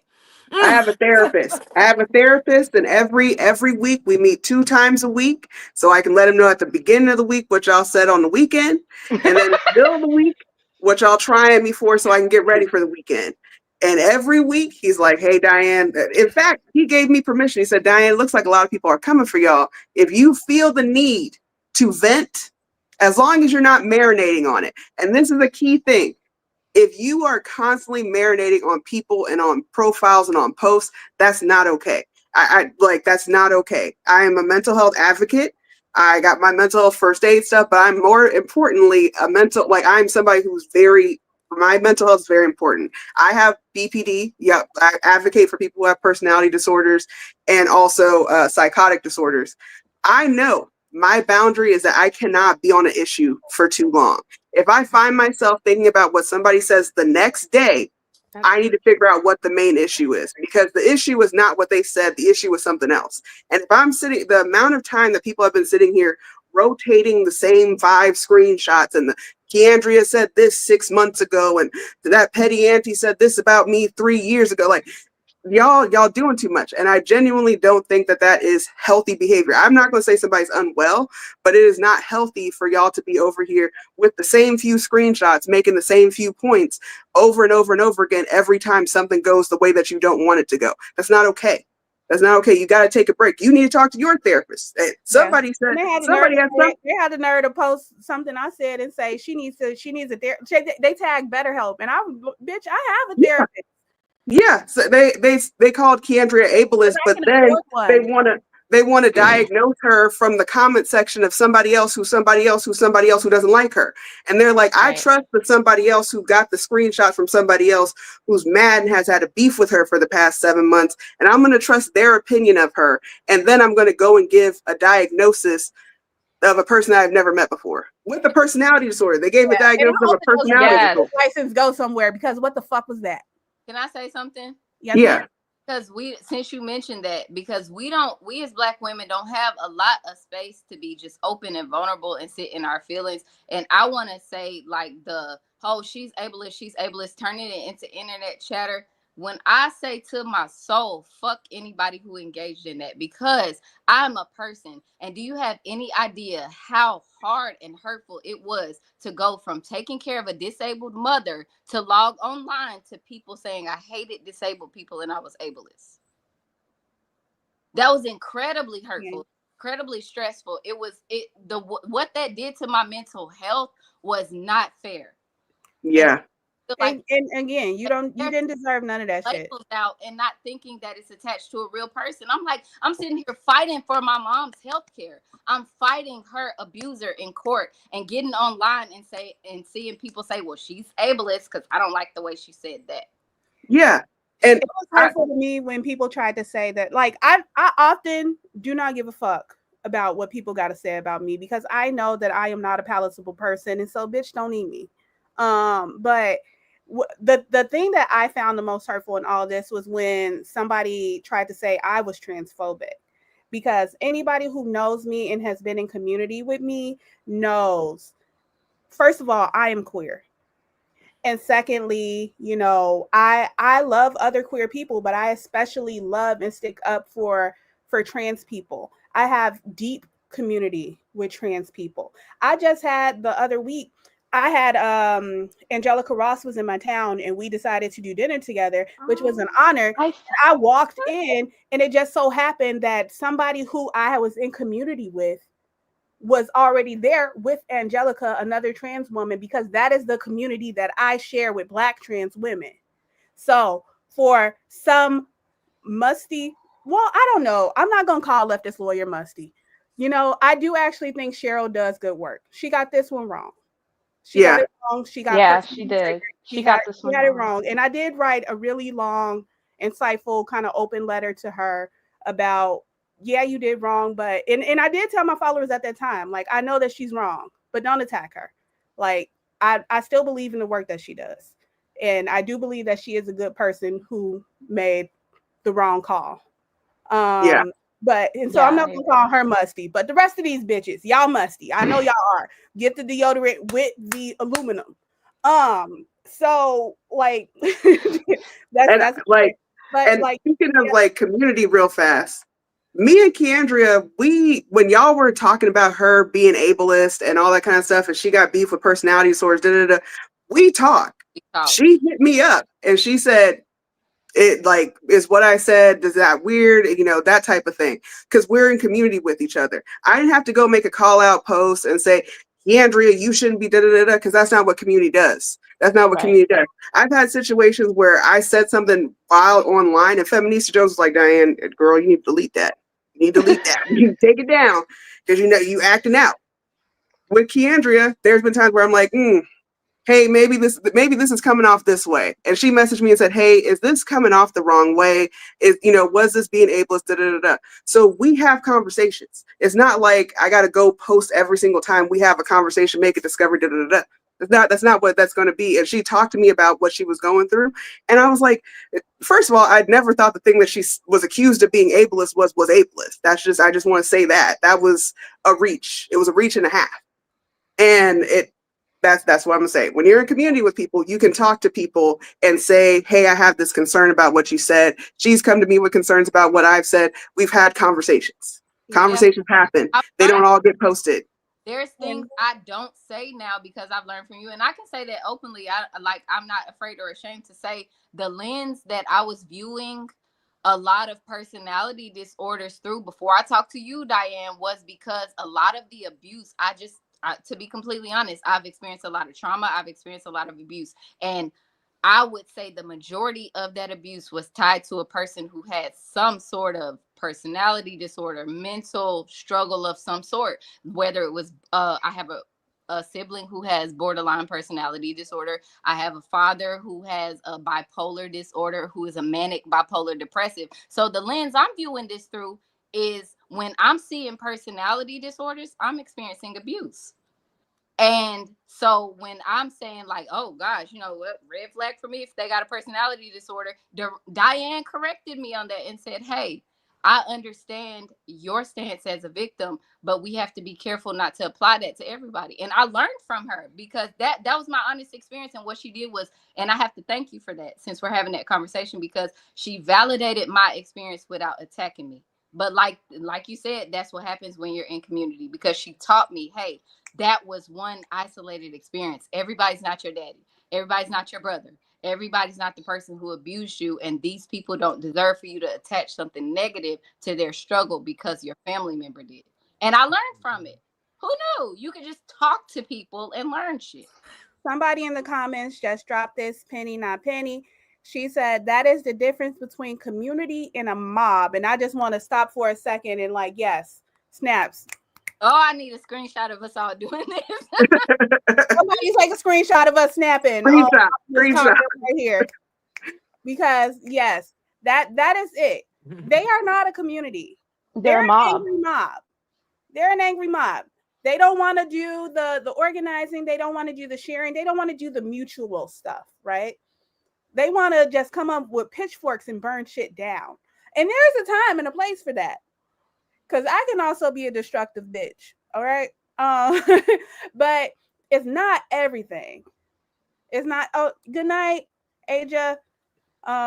Miss Barbara is leaving us. It was good night. Good night. But I have also run afoul of being ableist because of my views of personality disorders. As a person who has one, I'm clinically diagnosed as borderline personality disorder. I will say that my opinion on the topic is a lot more nuanced, just because I do believe a lot of what we know of certain personality disorder is based in like some degree of privilege. Like, for example, when you think of the fact that most CEOs are sociopathic, right?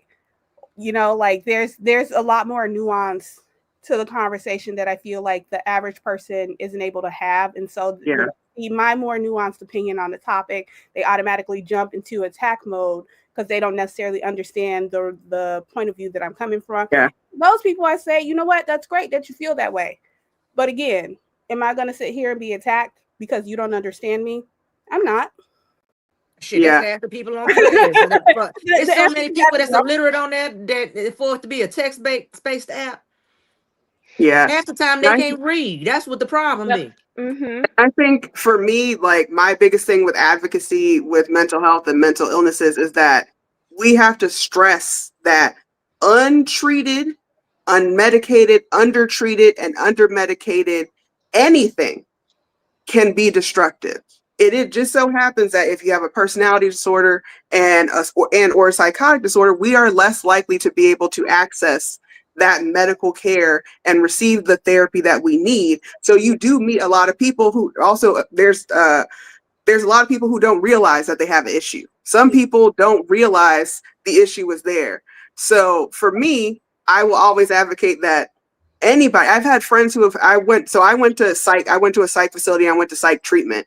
I've met people in the facility, they just had depression, but their depression is ruining their whole life. Depression is like an entry level. People think, oh, depression is chill, but I have a friend who's literally homeless right now. We're trying to help her out, but like you can't help every single person in recovery. And like her life ruined. She doesn't have her kids. She's homeless and all that kind of stuff just because she has depression and it's not being treated in a way that's effective for her. So same thing with personality disorders. If we're not getting, if Diane does not take her Lamictal on time, hey, if I'm not talking to Dr. Will my 2 times a week, hey, which is why everybody, just to plug, should be advocating for ACA subsidies so that Diane can keep her medication and her therapist. Okay, ACA subsidies. Talk to your politicians. Yeah.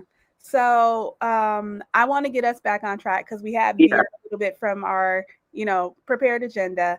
So we have talked about Keandria's experience. Now, Kia, we are going to go to you, and you and how you got pulled into this mess is really what pissed the fuck off. Because when I say Miss Kia be in her corner of the internet, not bothering nobody, mind her business, along comes really a do spider and sat down beside her, like, what the fuck?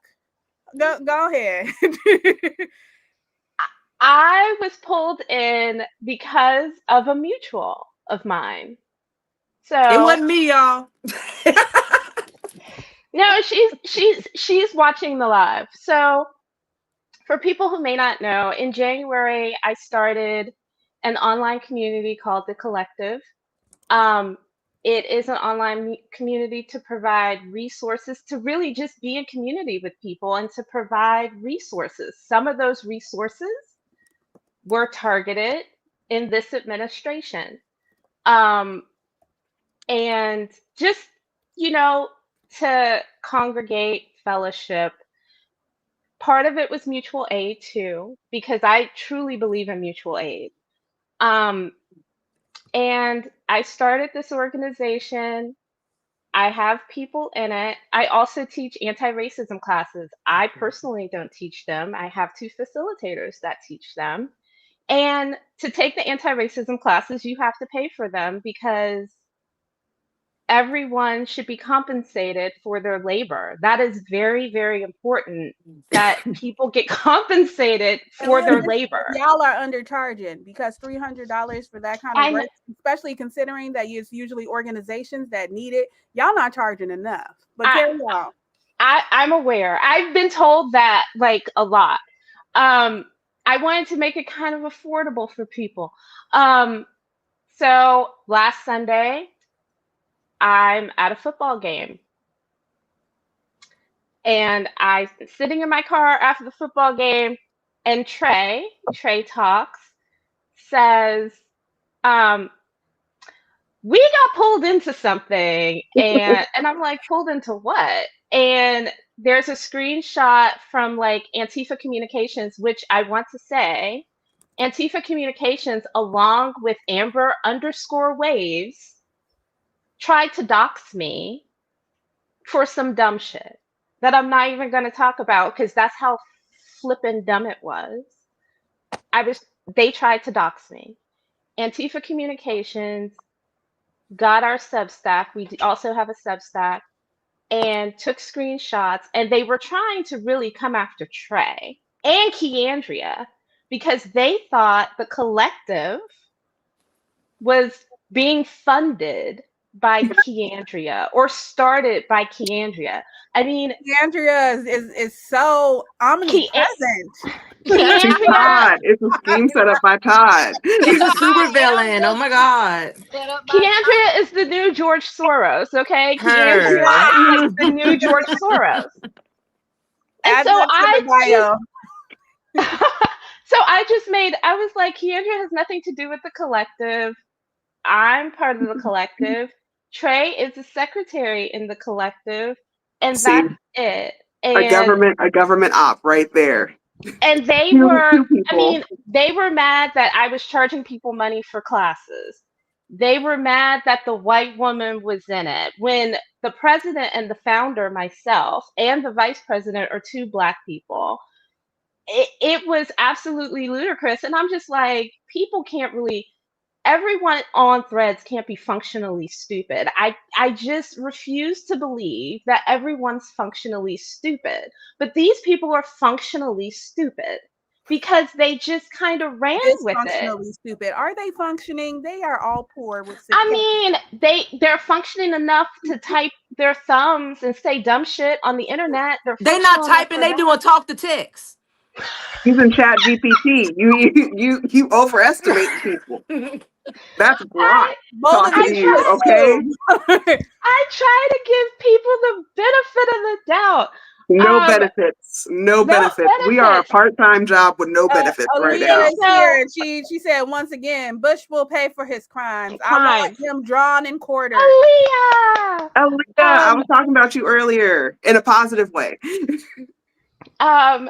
And so I was just like, well, I was kind of on their radar in August, because when the whole Antifa popped off with Trump and they started making these accounts, I saw some of them pop up in my timeline and noticed that they were very, very anti-Black. And so I made a post and I said, you know what? Y'all shouldn't be following these Antifa accounts. They're anti-Black. And that's partly what put me on their radar. Now, like I said, I'm very small. I don't even have 5K yet. I'm a very small creator. I stick to my part of threads. I've been mutuals with most all in my business. I was mutual. I started mutuals with Diane because of Candlegate.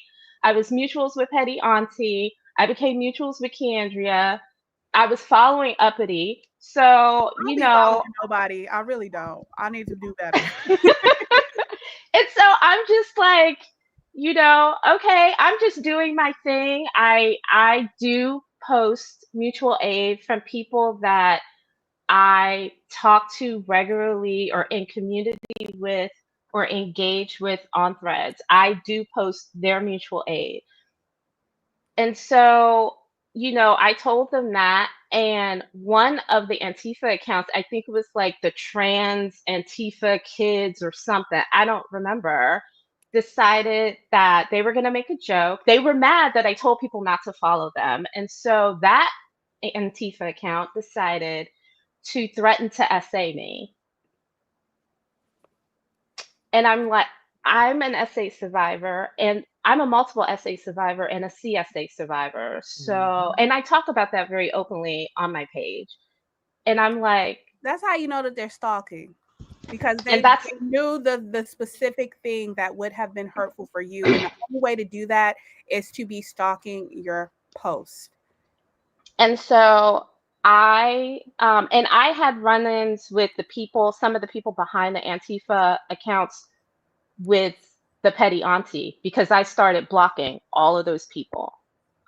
So a lot of these people I had blocked, and I was like, okay, well, let me just go down this Antifa list and block the rest of these, because y'all on fuck shit, and I'm not about being on fuck shit. I'm here to have a good time and to teach people and to make people smile. I'm not here for any of that shit. And that's when it first started. And then the second time was when Antifa Communications decided, oh, we're going to dox me. This is how functionally stupid they were. They doxed the wrong city.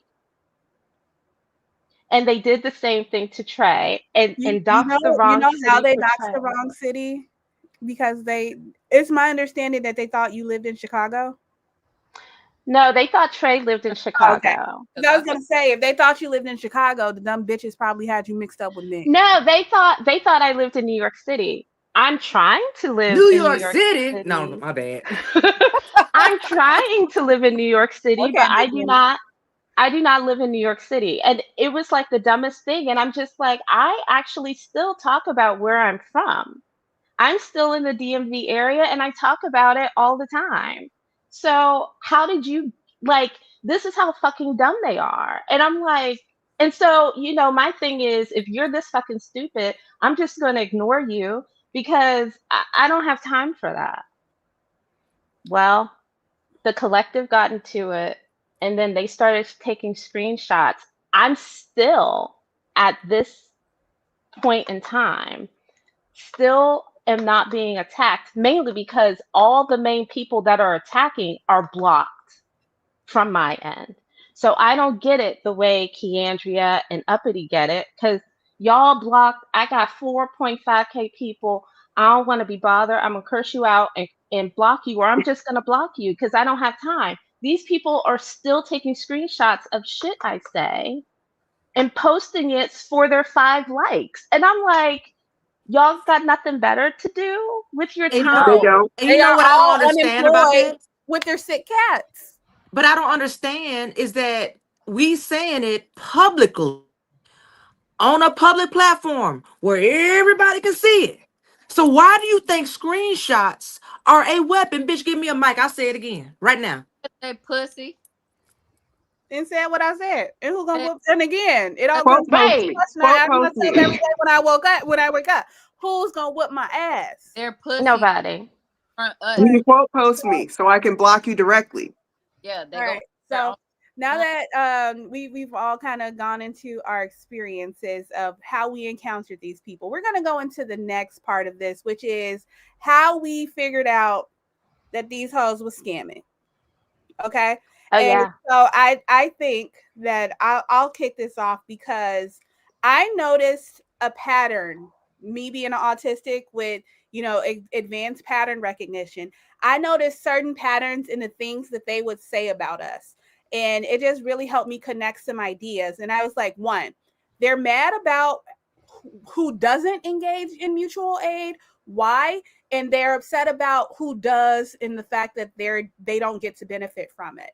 Right? That was a pattern across all of these quote unquote Antifa accounts. Two, they are upset that we are large accounts. Three, they only hone in on the Black women of the app. And so bringing all of those ideas together, and then of course they have assigned themselves the Palestine police. And part of that, I think, is because that makes it in their brain.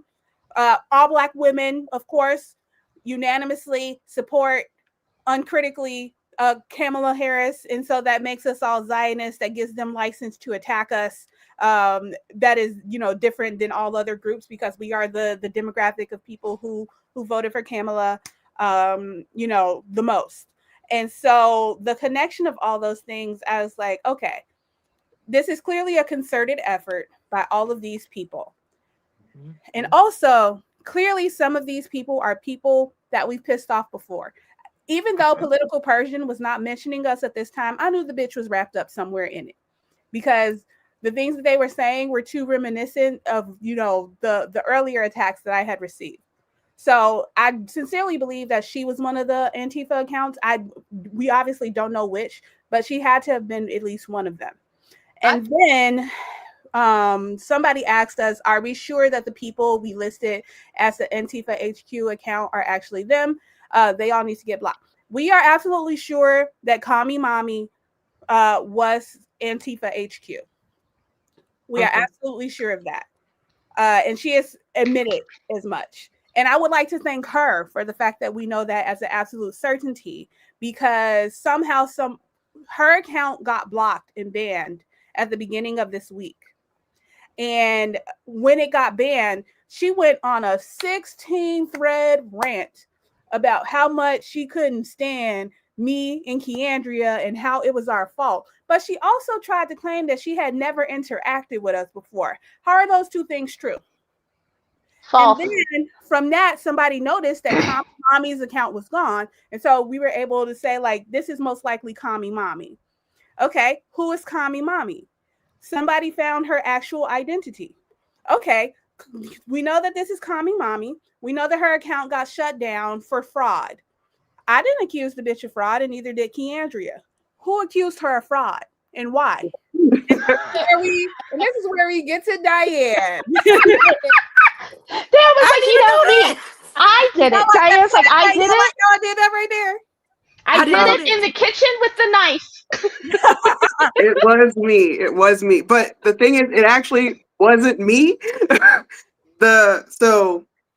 Keandria was talking to me, and also Ben Forsek, shout out to him. He had done some digging, and Keandria was like, hey, look, here's some information about one of the accounts that I think is Antifa Communications or something like that. we were getting a lot of information sent to us from different people about what was going on in these different Antifa accounts, because just so y'all know, just like Kia B, Kia. yeah, she said these people have been doing this for months. Since they started out, people have been calling out the fact that these are likely people who are racist and bigoted. And as soon as they started posting, people were like, oh my God, yes, these are racist and bigoted people. They are definitely anti-Black and they are shielding themselves. So I looked in, there was one person whose name popped up and their name was Amal. And as soon as I saw Amal, I was like, that name's a little familiar. I recognize this name. Put it in to my handy dandy. Everybody, Google is free. Google is free. Put it into my handy. This is also how I did Candlegate. Google is free. It is free. Put it into handy dandy Google. The first thing that pops up is a post that says "Fed Up for Palestine" is a fraud. They are scamming people. They are raising funds, and they have run off with $30,000. The person who runs Fed Up for Palestine is Amal. I forgot that girl's last name, but there's a lot of information that she is Israeli and that she was fundraising for Palestine to take the money herself. People have pictures of her ID card, her Israeli ID card. So she was in among the reason I recognize Fed Up for Palestine is because she be in the comments under Political Persian's posts. And she's under Mia's posts, and she's like, yeah, oh my God, you got to get them. Yeah, they're scamming. They're stealing money. Yeah, they're taking all the mutual aid. Right there, up and amongst for every single, since August, she has been in the comment sections like, yeah, they don't know anything about Palestine. Yeah, they're stealing all the mutual aid. Yeah, this, hyping everybody up. And Mia. Say that one more time, Diane, so it's clear. This need to be a clip. She be in the comments ever since August. Of who? Who be in who Political comments? Persian and Mia's saying they're stealing money, they're scamming, and it's giving projection. It's giving projection because the whole time she's stealing money. Not only is she stealing money to the tune of $30,000, I'm gonna leak Muhammad's like his mutual aid because he's the person who needs it. But stealing $30,000 from him. And then she's sending death threats to somebody who is in Gaza.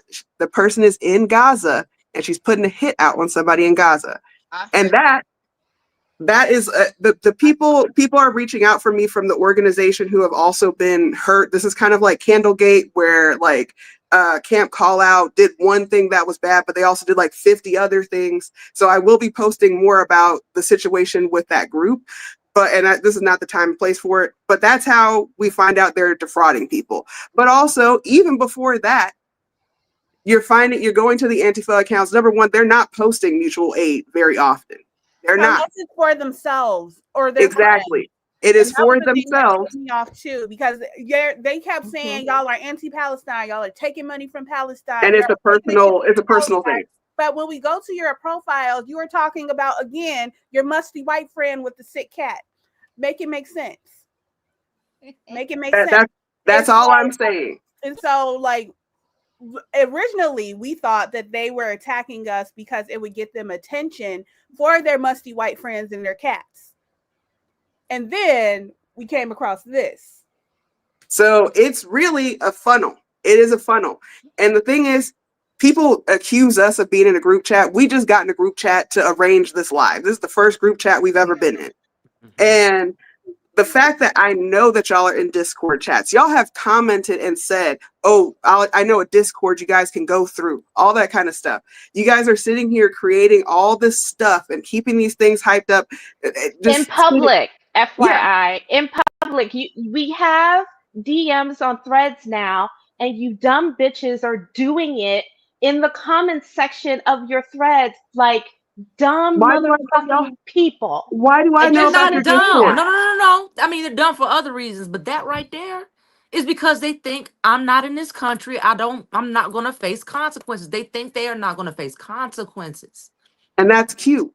And I mean, that's dumb in and of itself, but yeah, that ain't why they not doing it. Yeah. Even with the situation with Keandria actually getting like a genuine hit put out on her, that person did not think I was going to find them in the 5 seconds it took me to find them. Like you're not anonymous on the internet. Let's stop, because you ain't gonna speed past that. What the fuck? Right. Oh, okay. So um at one point during this whole political Persian, Mia, all that kind of stuff, there was a account called Blood for Poppies. And this person has been in the comment section of everybody's stuff. Yeah. So they were commenting recklessly all over the place. And then they shared a post by somebody, and this becomes a whole thing with political Persian, where political Persian is like, oh, Keandria is saying that she's trying to sue a teenager. Apparently, some teenager wrote something. Blood for Poppies reposts it, quote posts it, and says, I'll pay $8,000 for somebody to break Keandria's nose. Then they don't stop there. If it was just that and they were just doing words, I would be like, you're weird as fuck. Hey, Kendra, block them. That's weird. But they go on immediately after that. Every single post that says Kendria, they start spamming an AI generated poster all over the place in every single person's comment section. They're just spamming it over and over and over again. That to me says intent. We go from you having one thing to now you have intent, and now you're putting energy into this. Now I need to go figure out who you are. Now I got to figure out what's going on. What's going on, K-Van? So, Like, what's happening? I just want to stop and say that I went and I Googled Blood for Poppies and the word threat just to see if I could find the image, because I remember this. And I wanted to try to put it up on the screen to show people. And if you just put in those two words, it comes up about how she threatened Keandria, and about how her name is Dolly Odell and she's from Dover, New Hampshire. And so I'm gonna try to put the image that she created up on the screen. New Hampshire, that girl can't bust a grape. Jesus Lord. We found preliminary information. I found preliminary information that somebody took that and then they went and they found the additional stuff. My biggest thing is on Dolly Odell. I could tell y'all that now because the authorities have already moved forward with that. Dolly's goose is cooked. But yeah. I don't know how they found her because it was really fascinating, right? And it's a lesson not to be that fucking stupid on social media. So how they found Dolly Odell was the Blood for Poppies account. One of my followers, scrolled way back in her videos on TikTok, and they watched a video of her talking. In the background on a desk was a piece of mail. They blew up that piece of mail. That bitch is W2. I swear to God. Whole name, whole address. In a TikTok video, they blew it up and sent it to the authorities. I didn't even do that myself. And see, and this is how you guys need to think about this. With Blood for Poppies, the reason that they found the TikTok, because the TikTok was not linked to them, was I Googled them. I found some other pages. They have like 3 pages linked, that kind of. It wasn't Blood for Poppies. Was the TikTok Blood for Poppies? No. I found like 5 different TikToks. Yeah. And I linked all of the different TikToks and said, hey, they have multiple different TikToks. They got a YouTube channel. They got all this stuff. Here's all the info. And I said, don't fucking play like that on the internet. Don't do that. And then that person, because they contacted me and they said, hey, I use some of your stuff to da-da-da-da. I'm like, go on. I'm not OPSEC. I'm not about to go, and I'm not digging that deep. I found out who they were to scare them. If you're gonna go forward and help Keandria with these legal actions, take whatever you need from whatever I found. And they took that, they went and they got the information. And that's how it works. People don't realize how like the links will link. And I'm not going to get into how I be finding people, but it is very easy to find a lot of you guys. And a lot of you guys talk way too reckless. Y'all talk way too reckless for me to be able to find your grandkids and your mom and your uncle and your workplace in 5 seconds. 5 seconds. Y'all not even trying. I think there are people who have a misconception of this, and I want to clarify this too. It's not just me, but in general, there are people who have a misconception. They're like, oh, Keandria is a cop. All cops are bastards, blah, blah, blah, blah, blah. I am an activist and I'm a member of the NAACP. When that happened, I didn't call the authorities. The president of the NAACP has a direct link to the authorities, and that's who started that whole thing. Because I saw a lot of people circulate like Keandria said she was gonna call the FBI. Bitch, do I look like I'm just on the phone with the FBI? No, but I work with the NAACP, and I said that to say this. There are a lot of people who think Black women are underprotected, and they are they're sadly fucking mistaken. Because if you think there are people who are not stepping behind us, they are. There are people who are silent and they're supporting us, and there are people who will see the shit that's happening and they will report it every time. And I want to be intentional about saying that there are people who will protect Black women. And this whole shit happened because a group of people assumed that nobody would protect Black women. So when it came to contacting the authorities, the FBI, reporting all of that stuff, I didn't do that. The people who see the work I'm doing and they see my value, they knew they needed to protect me and they acted. I didn't have to. Yeah. Yeah. And I told y'all this a lot when we were planning in the group chat. Like, that's my Facebook community, all right? Because I keep telling y'all, like, Threads is cute. Facebook is where my people are. And for example, you know, there have been times where people have come at me on my Facebook crazy, and I have watched my followers ruin their life. And so I specifically do not mobilize my followers unless I feel like the threat is super duper legitimate. Like Yeah. that Carl guy who called my baby stillborn, if I didn't feel confident that Mambo was gonna fuck him up already, and I took that to my Facebook community, he would be having an even worse time than he's having right now, because people don't understand that the reason that we have the platforms that we have is because we do have legitimate community. We do have legitimate people who care about us, real fucking people. There are people who are in my followers that have been my followers, and like at this point I can consider friends, like that have been my friends for nearly a decade. Okay. They know me, I know them. We have community, real community, where we give and take from each other, and it's not just a one-way street. I have, you know, people that we have people. And just because, like, y'all like to say that we get people to hop on y'all, I promise you don't fucking know what that looks like. Absolutely. Exactly. You really don't. And like, Absolutely. whenever people send me a threat, like when I've had people send me physical threats on Threads before, and then I look at my jar opener and he got a fucking AR-15 by the door. You Same, sis, same. when I say I wake up asking myself who gonna whip my ass, and the answer is nobody, I don't get that kind of boldness from nowhere. And that's T. I don't get that kind of boldness from nowhere. I am very loved. I am very protected. I have been intentional about building a community that don't fucking play about me. And they know if I bring something to them, then I have done the work to make sure that that person deserves it. They know I don't shoot first and I defend myself. And they know if I'm bringing something to them, then it's time to act. So I do not actually mobilize my community that often at all, unless I'm ready to burn all your shit down. And so when I say to these Antifa people, after I have my baby and after I'm settled into a nice, safe routine and, you know, everything is good and Gucci and great, I'm fucking destroying you bitches. Every single one. I'm gonna find every single one of you and individually ruin your fucking life for the fact that you tried me when I was in the middle of a high risk pregnancy. It's happening. And I'm just gonna sit by and watch. Me too. And I'm gonna also, have my popcorn. Gleefully. like the big thing is I need to emphasize this. People have called me like a lapdog and like that I do research for everybody because I don't know, because I want some clout. I don't know. The issue is that number one, if you send a credible threat to somebody that I know and you're about to pay somebody to do something to somebody that I know, you weird as fuck. That's just it. If you weird as fuck and you think that you can hide behind this person, sorry, my cat's like right here. If you think you can hide behind the fact that you don't have your real name, no, she is not. She is very healthy. She's very healthy and she has a lot to say.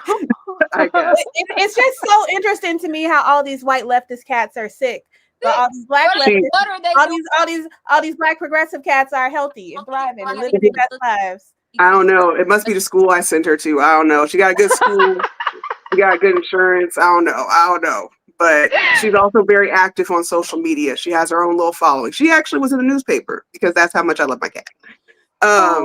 But the big thing is that I don't look up stuff for a person. I never look up stuff for a person. Don't nobody commission me for anything. Nobody is paying Diane directly to to do anything. Number one, my issue is misinformation. I hate when people say shit that's not correct, and disinformation. I hate when you are intentionally leaving context out. That is my biggest pet peeve. Maybe it's because of my mom. Is also a pet peeve for my super autistic ass. Maybe it's the also trauma. want to cut in right here and say, like I was saying earlier, everybody has a different role in the resistance. Your role is archivist and researcher, and that is super important work too. Mm-hmm. Yes, I genuinely, that is something that I've even said on my TikTok, is like, the information is not there and it's not consolidated all the time. My job that I feel like I do is to consolidate everything and give everybody the timeline. I didn't sit there and look up blood for poppies because Keandria told me to. Keandria wasn't even awake. She wasn't even awake. I actually was online telling people, like, do not say Keandria's name because it's going to pop up on her feed tomorrow, and I want to be able to message her and let her know what happened online. She wasn't even up. But what you're not going to do, if it had happened to anybody in the community and I saw that, I would have done the same exact thing. Because it's not okay for you to sit there and hide behind your screen name and whatever the fuck you got going on, and sit there and put out a credible threat to somebody and then make posters. AI generate posters. That's another level of intention that's uncomfortable. That's not okay. All because you saw one comment. She doesn't even know her. I always wonder. Like, none of you bitches feel weird. None of you bitches feel weird. Like, you went and you had to have downloaded a picture of Keandria. You had to have downloaded a picture, took it, plugged it into the picture machine and said, I would like a picture of this person with a bloody nose. And then you took that picture, you downloaded it, you took it to a whole different platform, you uploaded it, and you typed multiple times offering money. And at no point in none of that did you think, I'm a weird bitch for this. Yeah. That shit crazy. Exactly. Hey, you know what? This is another time to take some space for Black women to be human, because I am somebody who lives with PTSD after losing my husband in a horrific car crash. So that I have never said this. I think I told you, Diane. Y'all, when I tell y'all I didn't cry in Diane's inbox. I'm not even fucking kidding. I've cried in her inbox with some of the shit I've dealt with online. But I logged in and saw that shit, and it triggered my PTSD to the point where I was vomiting. And I'm pretty sure I told you about that, Diane. I'm so sorry. Because I lost my husband, and this was the love of my life. And there are certain things that the human brain is not wired to see certain things. But when you see somebody in a gruesome car crash, the way his body was, the way his not remains because he was alive, but the way his body was, mangled and traumatized. The human brain is not meant to see the love of their life that way. And it breaks something. And so for me, any sort of violence, like, triggers a physical illness. People don't stop to think about that. Like, oh, but Keandria, so did I deserve to log in and see myself depicting blood on my face? And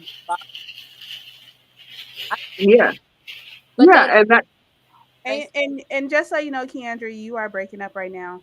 I'm not sure if it's your you might need to refresh, but I did hear most of it, but that was like because, and this is the thing, I protect Black women. This is a Black women first platform. Right. And because I saw that and I knew she was asleep, because obviously she's not posting, I was like, in everybody's comments, like, you need to take this down. You need to take this down. You need to censor her name, because every time you say her name, it pops up for her. So please, you didn't tag her. Somebody did tag her and they blocked me because I said, don't tag her. And I'm like, are you good? Why do you want her to see this? That doesn't even make any sense. And I went through and I told everybody, I'm like, you guys need to take this down. You need to take it down or untag her. Take her down. Don't put her name in there. Hey, I censored her name for a reason, because nobody should. I'm up at 3 a.m.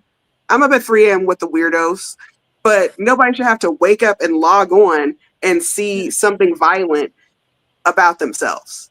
That's not okay. That's not okay. Again, it's not even Keandria specific. It is not okay for anybody. And it just so happens that Keandria is also somebody who I consider a friend, that Yeah, no, I'm gonna pop up on you. I'm gonna pop up on you and I'm gonna blow your spot up, and that's why everybody knows who you are now. That's it. You shouldn't have said that shit. You shouldn't be talking slick. That's period. Can y'all hear me?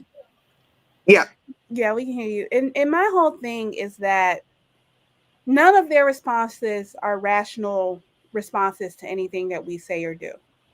None of them. I said, no, I don't want to do mutual aid for you. And your response was, well, you must hate all mutual aid ever. That's not a rational response. No. I say, this bitch has a pointy chin. You say, you're a transphobic racist who hates Palestinians and wants them to be exterminated. Keandria says, this bitch looks like a bug. And you say, here's your bloody nose, and I'll pay somebody else $8,000 to make it a reality. None of those are rational responses. None of those are moral or ethically superior responses. Like, and so I just really question in these bitches' brain, how do they feel like they are the morally superior side? I just think they think they're morally superior because we're Black. That's it. That's it. Right. That's it. Yeah. They just Well, think no, they're hold on. morally superior because we're Black. And women, Black women. And we're Black, we're Negro women. And so by virtue of being Negro women, even though I've been called white by like 3 of those bitches already. Me too. And I'm like, white where? But okay. And I just like to point out that like none of us went seeking these bitches out. None. No.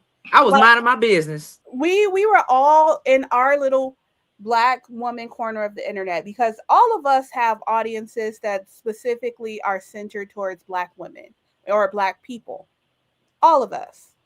And, you know, maybe Petty Auntie, you know, with her military stuff, there might be a lot more whiteness to that. But most of us have pretty Black centered platforms. And so how do you mosey yo not Black ass into my Black ass neighborhood and then tell us how we should be running shit? I want to say something about that because a lot of people who followed me from Candlegate were not Black.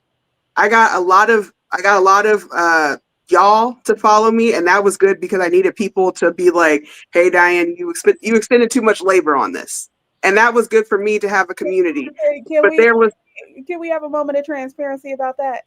Because when I saw you doing all that labor for camp called out, I rolled my eyes real hard because I pattern recognition. I'm like, first of all, that bitch is a lying ass bitch, and they gonna go back to doing the same shit. I'm saying they because I don't know what their pronouns are right now. If you happen to know them, you can correct me. I don't know. Yeah. So one, they're not gonna learn anything from this. It is all performative, and they are just using up your labor. Two, I know you have good intentions, but we should not be out here trying to save these white people from themselves. And I know that Mercedes claimed that they are not white, but baby, if it looks like whiteness and it acts like whiteness, I was kind of thrown back by that too. Cause she's whiter than me, so they're part Asian. Like you for a little bit, and I was like, you know, let me because I knew the history from TikTok though, Diane. Like that shit with that call out. She been problematic for years on TikTok. So when I seen you, I'm like uppity. I'm like, ooh. I never knew this person until the day they said, like, it seemed like it was a challenge. They were like, bet nobody will educate me on this. I was like, okay, if you want to do a Zoom, then I guess it's not that hard until it became anti-racism 101, in which case I should have done what the collective does and charged $300. Because for people saying that is not free, that you should be doing that for free, you shouldn't be charging. If you guys can go look at the Zoom call that I did with Camp Call Out, 3.5 hours. Oh girl. Free 99. Me trying to figure out like what is going on. Anyways, a lot of people joined and they were not Black people and they followed me from Candlegate. Fine, love that for you. You gonna learn about racism and I'm gonna call you racist a bunch of times, whatever. A lot of people got mad at me because I became like It's like when Beyonce went from doing Single Ladies to doing Lemonade, and everybody was like, whoa, whoa, whoa, I didn't know she was black. And it's like, and I was like, wait a second. I've always been black. I've always been talking about this. What's going on now? Just because, and I had to make that distinction on my platform that just because my platform focuses on dispelling misinformation and just because I talk a lot about Texas and all that kind of stuff does not mean that it is for the benefit of non-black people. You guys get to like the side effect of it, but I'm dispelling misinformation because the black community is the number one victim of mis and disinformation. I want us to know what's going on. I want us to know what's really real and really true. So you guys get the side effects of me trying to talk to my people. And a lot of people, when I started sticking up for Keandria and that petty auntie and everybody, everybody, they were like, well, Diane, can't you see that? Diane, why are you people? I have a whole post where people were messaging me like, Diane, did you see this post by somebody? I'm like, what y'all want me to do? Go beat her ass? Like, I don't know her. Like, what? You want me to go fight Feminista Jones? Are you good? Are you kidding me? First of all, you met her? Why do you think I'm equipped to do that? I'm not going to fight her. Also, the person who asked me to do that misread the message. They misread the whole post. I saw you post that, and I saw that, and I was like, not like the Chris Brown thing, right? Where Feminista was saying, basically, I don't leave know me why alone. They're advertising about me to Chris Brown, and they tried to send it to you and say, look, she's supporting Chris Brown. No, bitch, you can't read, and you want me to attack her. Shut the fuck up. Yeah, I was like, okay, I'll keep an eye out. But I was like, her name is Feminista Jones. Why would she ever be pro Chris? That didn't even make any logical sense. That you a fake fan. Did anybody see the documentary she was in about Chris Literally. Jones? Like, she's literally being sued by Chris Brown. She's being sued by Chris Brown. How violent he is. And this is why I coined the term digital HOA, right? And the digital HOA is a term that I came up with to describe this particular white behavior. Because in that situation, the black people, and especially the black women who follow Dr. Taylor would know, one, she's not supporting Chris Brown. Two, the reason why. And three, that she phrased it like that in a particular kind of way that is relevant to our culture. But you, white woman, just strolled over to the hood from your gated community, and you think that we're subject to the same fucking bylaws and that you're the person to enforce them. Yeah, absolutely not. Absolutely not. I'm not about to go make a call out post for something that you don't understand. That doesn't even make any sense. That's that. Why you don't make the call out post? Exactly. That's what be pissing me off. You want me to put my name on it. Trying to make you their attack out, just like my good sis Marie, who is one of those followers who has been down with me from the beginning, that I have real with, saying that, trying to make you their attack dog. And exactly. And again, that is just another way that they feel entitled to our labor. Exactly. And as far as I know, you did eventually fall out with that white lady because she kept coming to you for that. You kept telling her no, and she got mad that she couldn't extract that particular kind of labor to you. Yeah, she messaged me and I was like, oh, okay, that's weird, bye. And then she just kept sending me stuff. Same thing with Jenny Plum. She just started messaging me stuff and I'm like, okay, like, I guess this person, Tiffer Monster, she's on the Antifa stuff all the time, talking about we're stealing mutual aid. And she's mad at me because I said, hey, you would be in black spaces and black business way too much. You got a black boyfriend. You need to stay out of black business. You was not black. And I hate the bitches who think that they're Negro by insertion. That's not how it works. Yeah. And they're over there in my inbox, in my comments. Diane, I didn't know you were like this. Diane, I'm disappointed in you. And I'm like, I don't care if you're disappointed with me. I didn't know making you expectations on strangers. Yeah, first of all, I didn't know you before this year. I didn't know you before April. I didn't know you before June. You being disappointed in me is not. And also, I just want to say, Aaliyah posted something about somebody making a video of her getting her hair snatched out and stuff like that. And I just want to highlight that y'all think that violence against black women is okay. Y'all think that shit is okay. And I will be the first person to let you know that no. And also, definitely not. And that's why I react the way that I do in my community. But this is a Black woman first platform. My page is for Black people. My page is more specifically for Black women and Black queer people, non-binary people. That's who it's for. And just because you followed me from Candlegate, just because the reason I was in Candlegate was because that man was attacking Black women and saying all the Black women who posted about him were homophobic. And me as a homer, That's right. I was like, how did I become phobic? When did that happen? And then I was like, this man is sitting here and sending his people. He's actively sending his following to us in our posts and all that kind of stuff to say that we're homophobic. Sorry. It was a whole sex offender. Yeah. And I'm like, I literally was like, who is this man who is this person who is being so hateful? And then I found out he's got some issues. I want to talk about this comment that Marie just put up here where she said, you fell off their pedestal and how dare you not be their magical negress. And this is why I post all the time reminding you people that I am not your mammy. I am not here to coddle you and love on you and tell you how smart and kind and important you are. All right. You're not smart. You're not kind. You're not important. I'm not your fucking mammy. And I'm not your magical negress. I'm not here to fix you and all the things that are wrong with you. We're not going to go on a special adventure together and you're not going to emerge as a changed person. It's just not going to happen. This is not a Disney special. I'm here to mind my Black owned business. Now, I do have resources that can help you unpack that if you want to do the work yourself. But as far as me holding your hand gently in the comments for free, for free.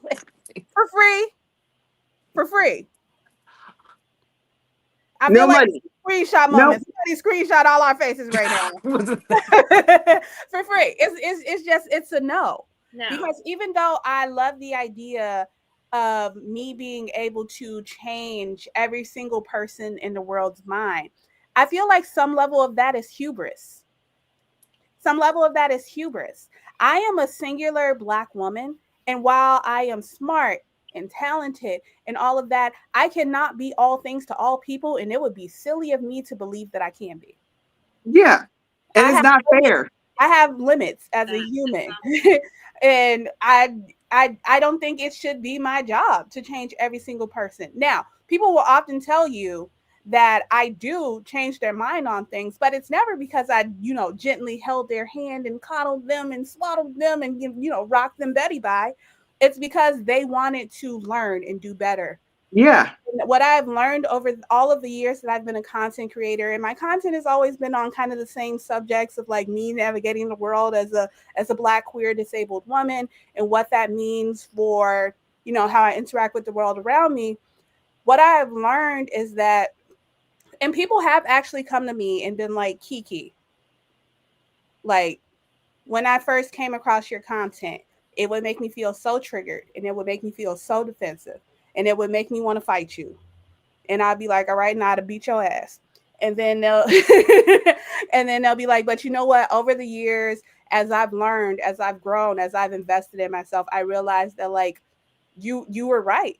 And there have been so many opinions that I've had over the years that would have gotten me ired and like triggered people and made them fight with me. But then eventually motherfuckers come around and realize that what I was thinking was right. Like if we want to progress society, we do not have to be kind, gentle people. We just have to say the truth, because the truth is the truth, whether you say it nicely or whether you say it, with a fuck between. Right. And let me say this. Camp call out. If you go on that video, and I have actually put this in like another video, but if you see that they're like, oh my gosh, Diane, thank you so much for taking time out. This has been the kindest conversation. Oh my gosh. Da, da, da. And then what they do? Okay, they still on the same thing. They did exactly the opposite immediately. If you are trying to be like, oh, I want to learn more about it, there's a whole 3-hour video that you can watch on my YouTube where I get paid. You can watch that. And in that video, I say, look, you did something wrong. And if somebody comes at you, if somebody comes at you nicely when you did something wrong, that is of benefit to you. But if they want to hit you in the face because you did something wrong, they are also valid. So the message, just because I'm nice and because number one, I was sitting there I'm neurodivergent, and sometimes it takes me a while to process stuff. So people just think that I'm being nice, but I'm really just kind of like, okay, I guess I'm just neutral. I just have a neutral reaction, and I'm just trying to figure out where this is going and what's going on. They're actually in the video, you can see me looking confused a lot because I don't know what's going on. So people mistake that for me being nice. I'm confused. We're all confused. But that's how they project, right? Because there'll be a lot of times, because I am not a super emotional person, first of all. So a lot of times people be in my comments and they're like, "Oh my God, you're so angry," and I'm like, "Bitch, I literally don't give a fuck. The fuck are you talking about? I'm not angry. I'm direct. I'm direct because I'm Black and autistic, and those are both very direct. You know, the neurodiversity makes me direct, but also Black culture is pretty direct. We just say the thing. You know, white culture is passive aggressive, not Black culture. And me, I'm just trying to figure things out while we're talking and trying to process what's going on and figure out what the next move is. For me, because I have a personality disorder, sometimes I do try to check myself a little bit more about my reactions. And that just makes people think, because the reaction is slow, people think like, oh, she's chill. And that's not it. So yeah, that's just a side comment on most of my following was white. Not most of them, a lot of them were white, and they got very confused about why I was suddenly supporting all these Black women when I'm like, I have been following most of these Black women for years. So, yeah. So the thing is, they thought that you were going to be their pet nigga. Yes. But all right, that was all great conversation. I want to shift back to the scam itself. So going back to the conversation, we discovered Kami Mommy's link to Fed for Palestine. We discovered that Fed for Palestine was stealing from the campaigns. We discovered that Amal, who is the owner of Palestine, is linked to Political Persian and also to Kami Mommy. We discovered that they have also run harassment campaigns on the people who have reported them for their fraud, to the point that those victims have open restraining orders against them.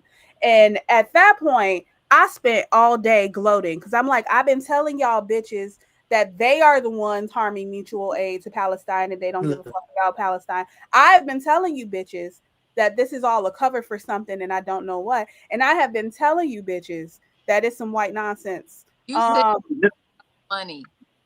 I will give you that. When you said it maybe a week or two before it broke. You said it's about the money, and you said it just like that. I don't know what, but it's about money. There's money somewhere. I remember you saying that. Yeah, you said we got to follow the money. Yeah.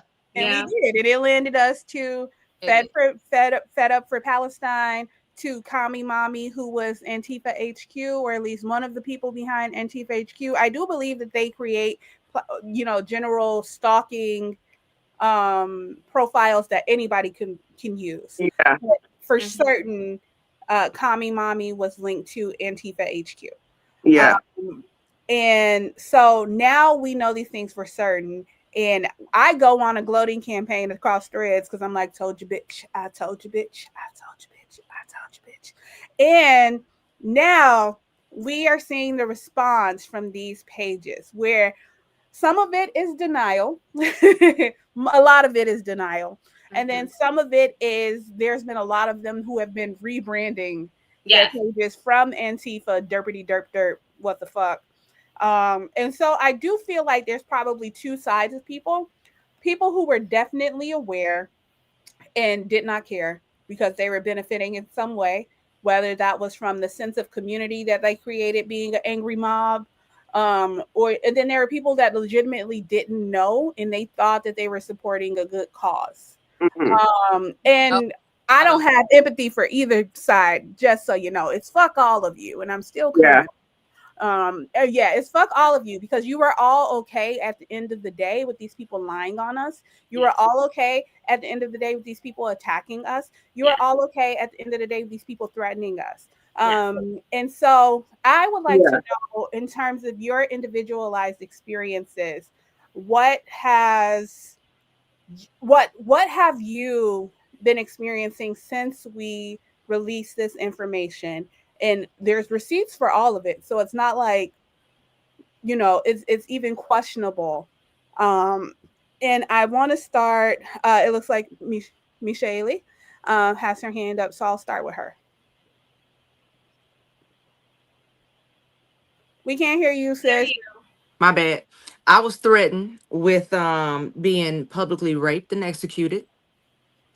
And yeah, apparently I have Jews on my side and a bunch of dead Palestinians. That was directly in relation to the death threat. I'm going to fucking kill you. Uh Shit that I was getting. And it's on my page. So feel free to go look. The screenshots are there. And so is the picture of that man that thought he was gonna say that to me.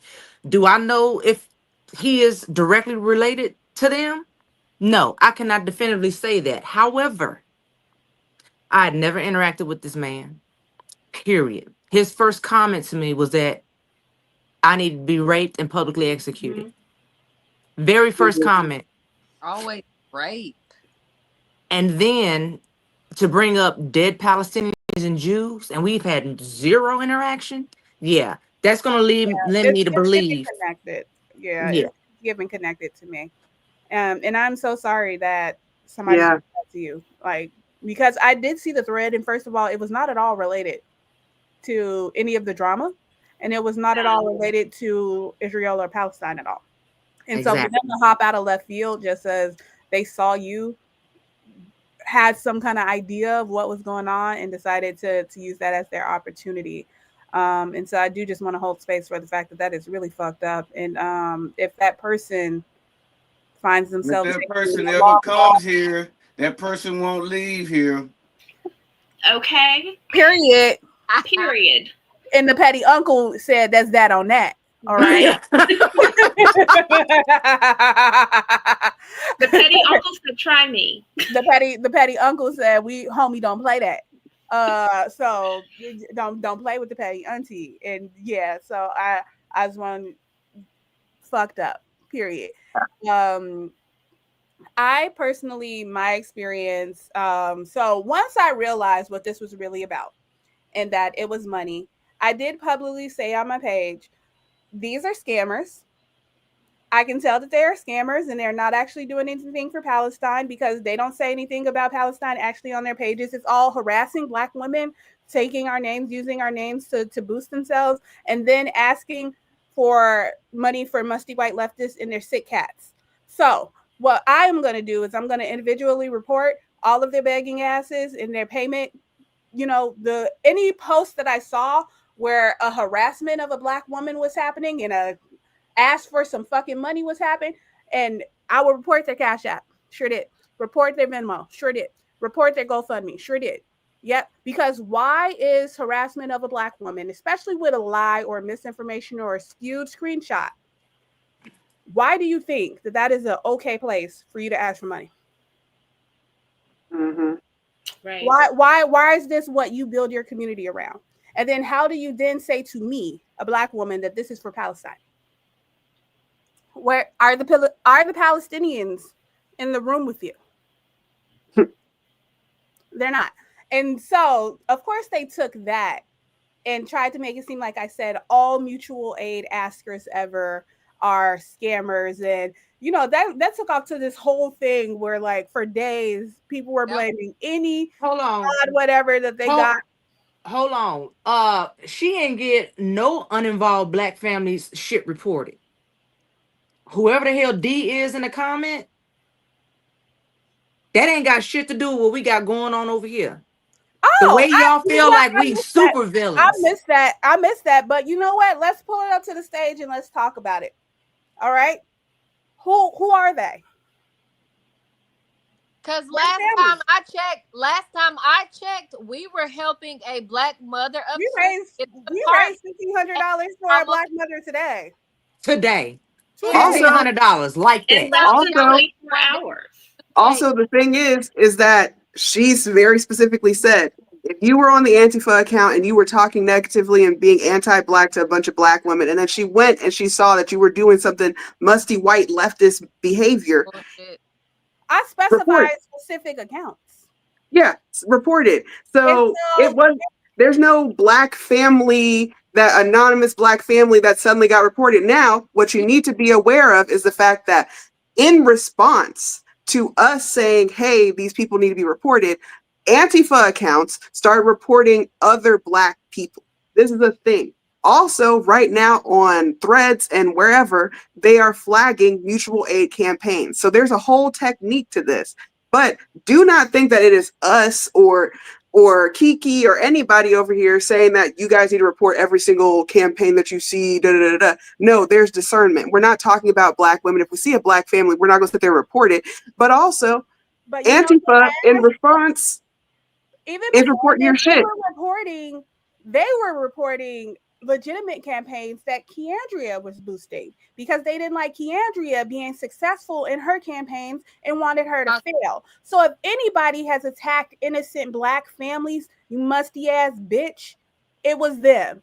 And I bet you only said that because you musty too. I need to say, it wasn't just Black families. I have a friend in Gaza who I've been sponsoring for months, and I have posted the screenshots on my page. I could not post her fundraiser because they were reporting her fundraiser because they didn't like. I helped this family raise $15,000 in a couple of days, $11,000 in one day, and people started reporting her fundraiser because they didn't like the fact that a Black woman was raising that kind of money. So they reported an actual Palestinian family. And mind you, the group they are literally linked to stealing from Palestinians who are experiencing an active genocide. There's no fucking way that any rational person with half a brain in their head can then sit and say that I, in response to months of harassment, saying, hey, harassing me is not an effective and acceptable fucking method of self-promotion for your cause. Report that.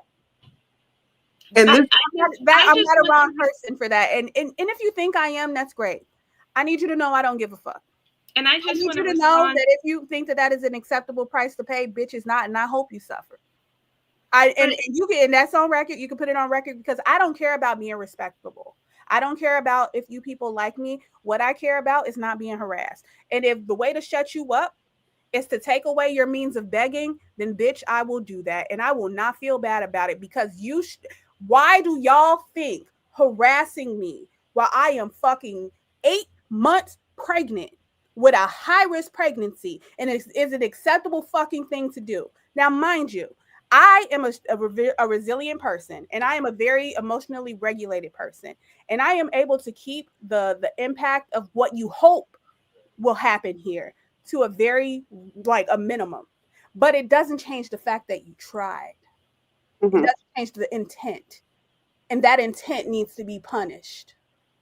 That intent is not fucking okay.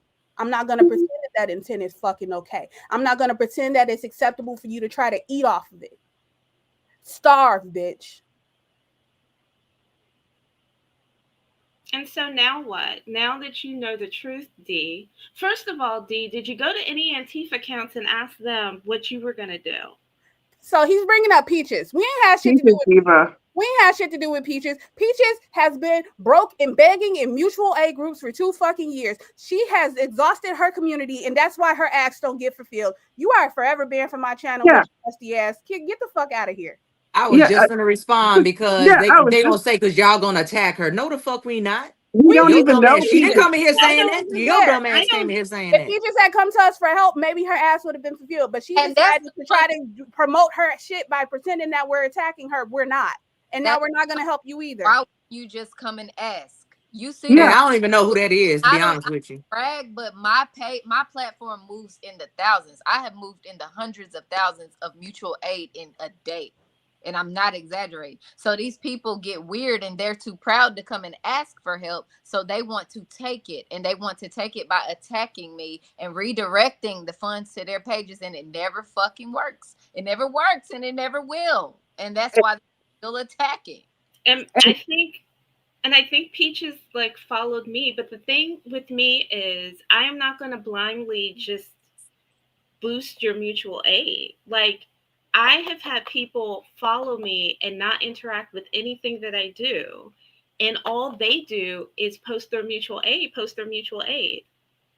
Okay, I'm we're not in that case. Just because you follow me does not mean we're in community with each other. There's a difference between you following me and you being in community with me.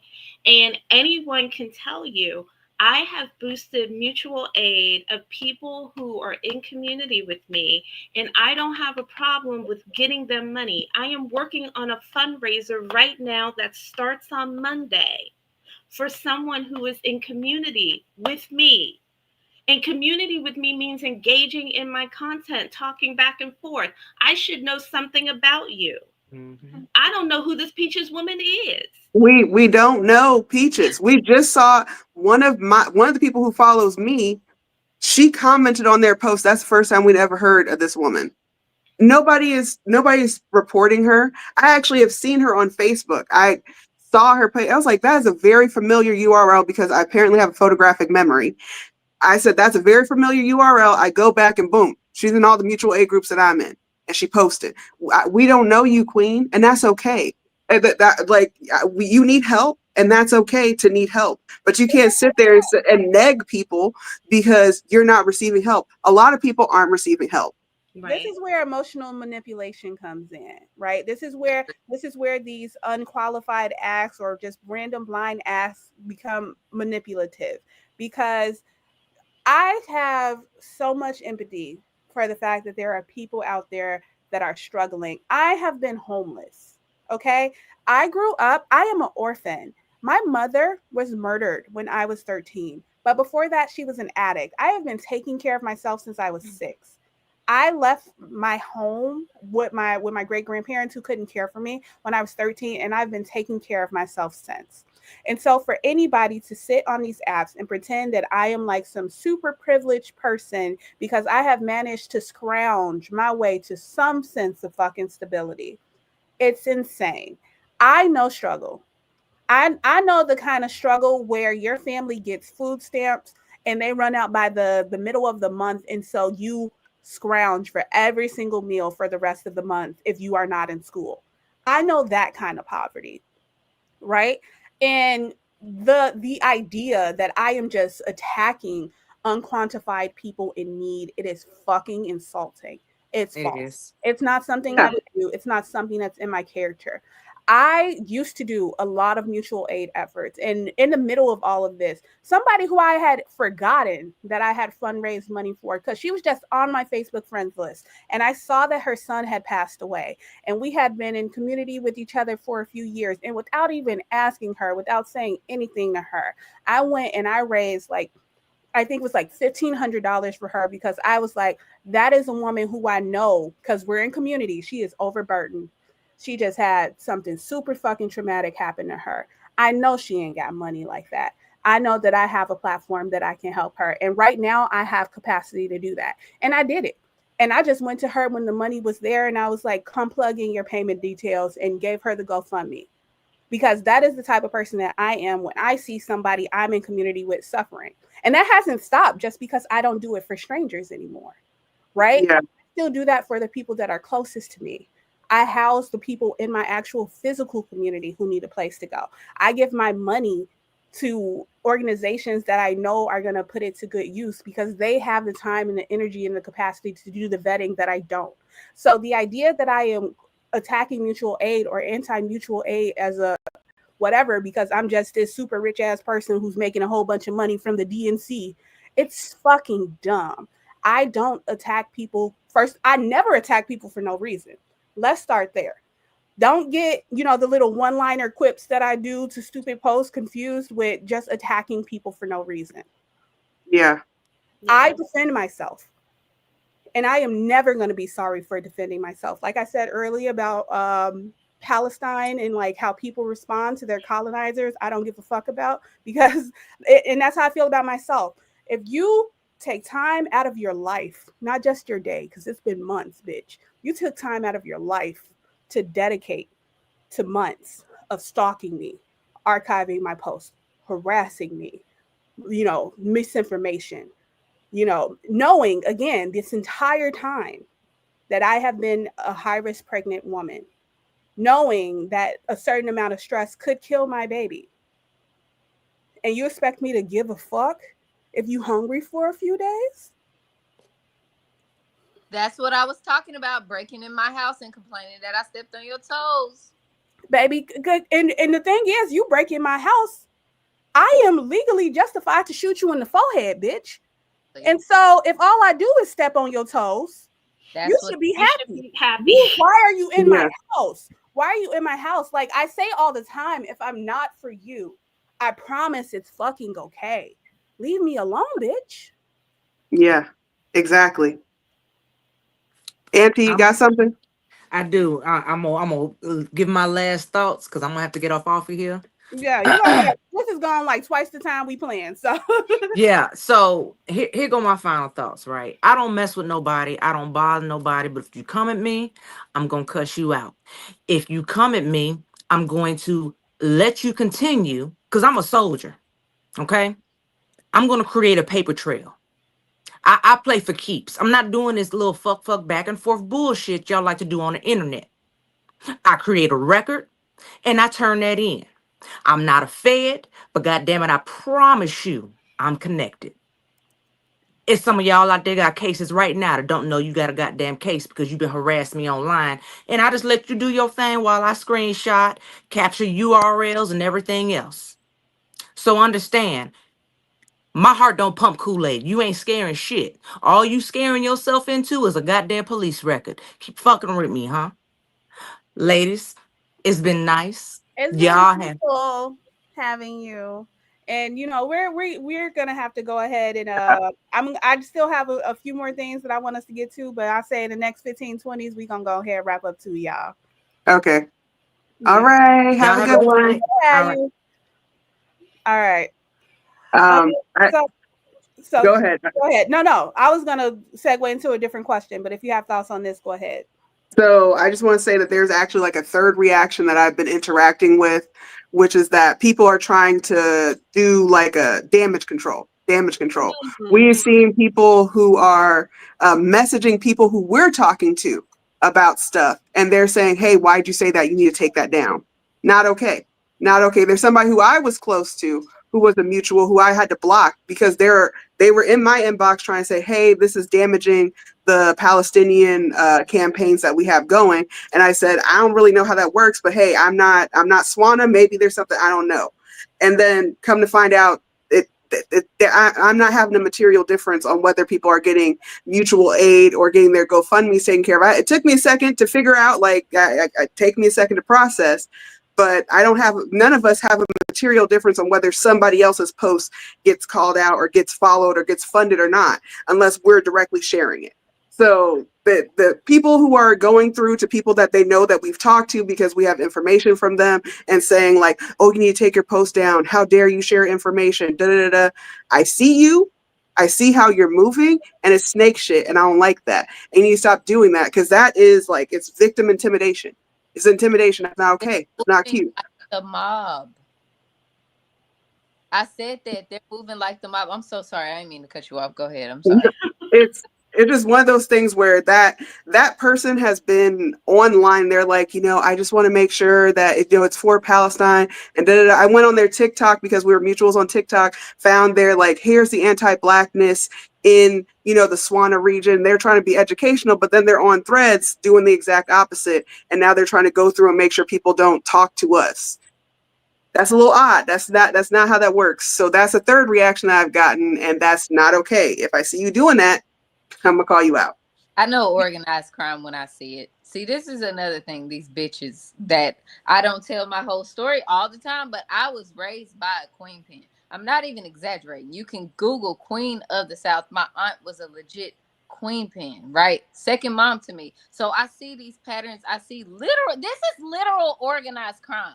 When we're hopping into people's inboxes and trying to intimidate them and make them take stuff down because it's exposing some illegal shit we did, that is organized crime. These are patterns I grew up seeing, not necessarily glorified, but I saw these patterns growing up. And that's another reason that I feel like my activism is effective, because I've seen like the ugliest side of the streets. And I've seen like the dope dealer, the queen pin, the streets. And I took that and I flipped it into a positive to do good. That's the energy I put into fundraising. That's the energy I put into I don't give a fuck. You're not going to intimidate me when it comes to my activism. And that's why I recognize these patterns too. Because they literally are a bunch of fucking thugs. I said that on my I said that the other day. They're a bunch of thugs. Not just thugs, but also bullies. And I posted about this They're too, where so when I was younger, because I was poor and because my mom was an addict, I was bullied a lot between third grade and sixth grade.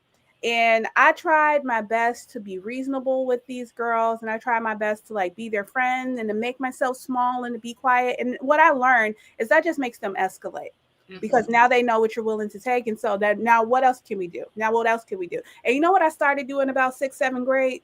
Beating the fuck out of bitches. Beating the fuck out of bitches. I got tired. I got fed up. And that is the thing that taught me that once you have tried to be reasonable, if a person still wants to go there, it's because the only thing that they understand, the only language that they understand is violence. And bullies are just like organized crime people, where violence is language. And you know what else? Violence is the language of colonizers. Violence is the language of colonizers. And this is a whole bunch of colonial ass behavior. You saw Black women minding their business, owning their own resources, owning their own influence, using it in ways that they controlled. And you thought, absolutely fucking not. What can we do to break this up? Vanilla Gate. Vanilla Gate. You know, like what can we do to disrupt this? This is unacceptable. You know, how can we you know get in the middle of this somehow and make it ours? And that's colonizer behavior. for And sure. colonizers only understand violence.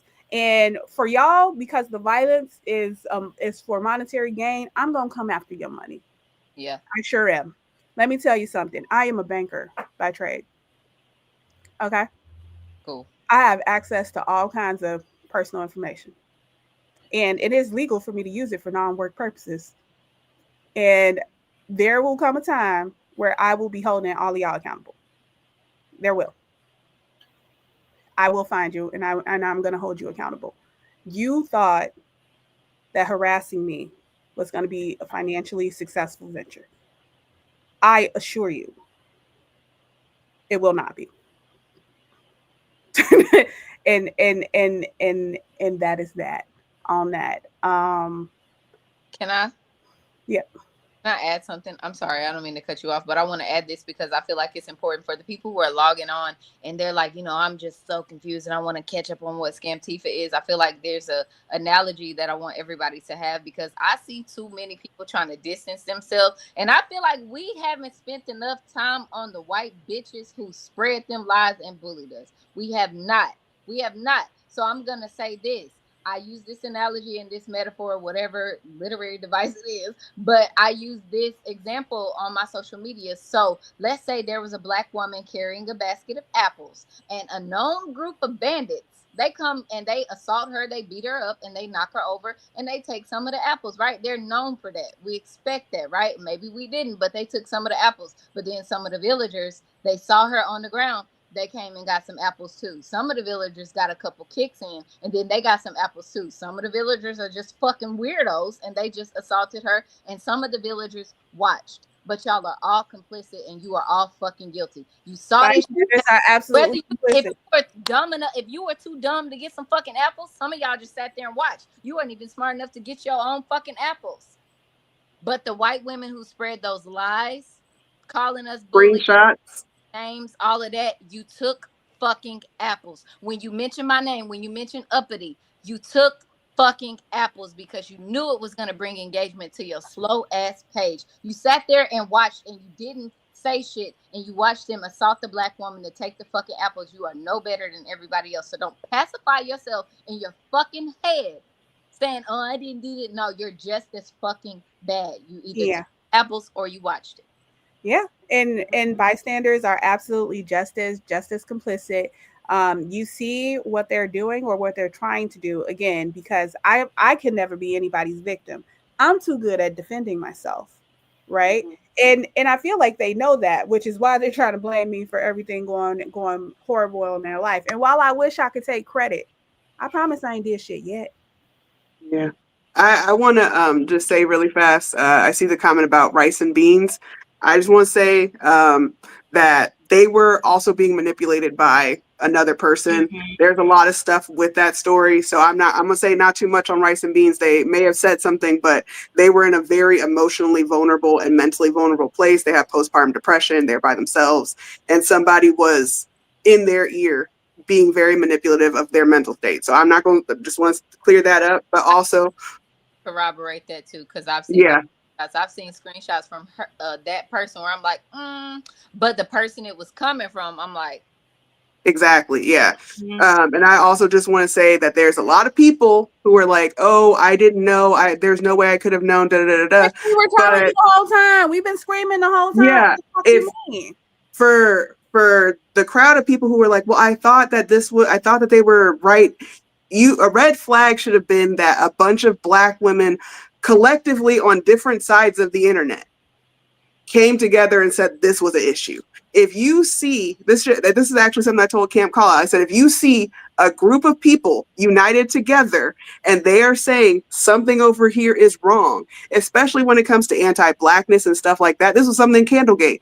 If you see all these people and then one person is like, actually, no, they're being mean to me. All of these people are joined together to be mean to me. You need to ask yourself. All of these Black women got together and they all hate this one person. Why? These Black women all got together. They have different platforms, completely different things going on in their lives. They all talk to different people. Different opinions, right? Yeah, we have different opinions, different followings, different purposes on the internet.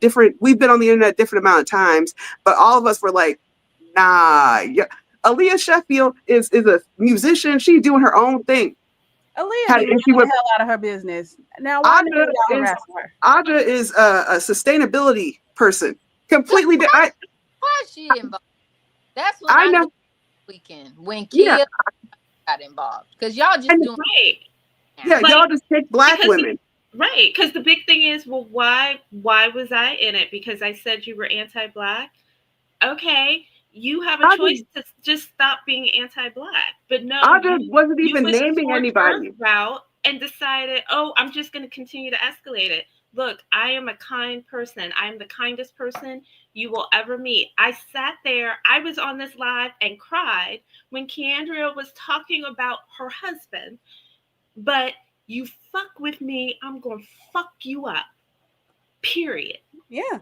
I just feel like, and my gum fell out my mouth. I just feel like I dislike the dynamic of the passive aggression of I am going to pick at this person and pick at this person and pick at this person until they react. And I posted about this earlier too, where what I respond to is only about 3% of the shit I get. And if you think you see me responding to a lot, I need you to do that math. Okay? And so once I get to the point where I'm like, okay, bitch, I want you to starve, you need to know that that person pushed me 97 times before we got there. It's never an immediate fuck you. It's never an immediately, like most of the time, people who disagree with me in my comments, I'll tell them politely, that's great. I don't care though. I always give people a chance to go mind their business. Some people just don't know how to do that. And some people, that's their intention. They don't want to mind their business. They want to bother me. And so then when I'm bothered, now they're a victim. And you will be that, because once you get me to that point where I'm going to attack you, you will be feeling like a victim, because and it will be a rational response. But don't forget how we got here. I am a bully, but I do protect myself and I do protect my space, and I have the right to do those things. And I'm not going to feel bad ever for doing those things. And I'm not going to let anybody gaslight me into feeling like it's not okay for me to do those things.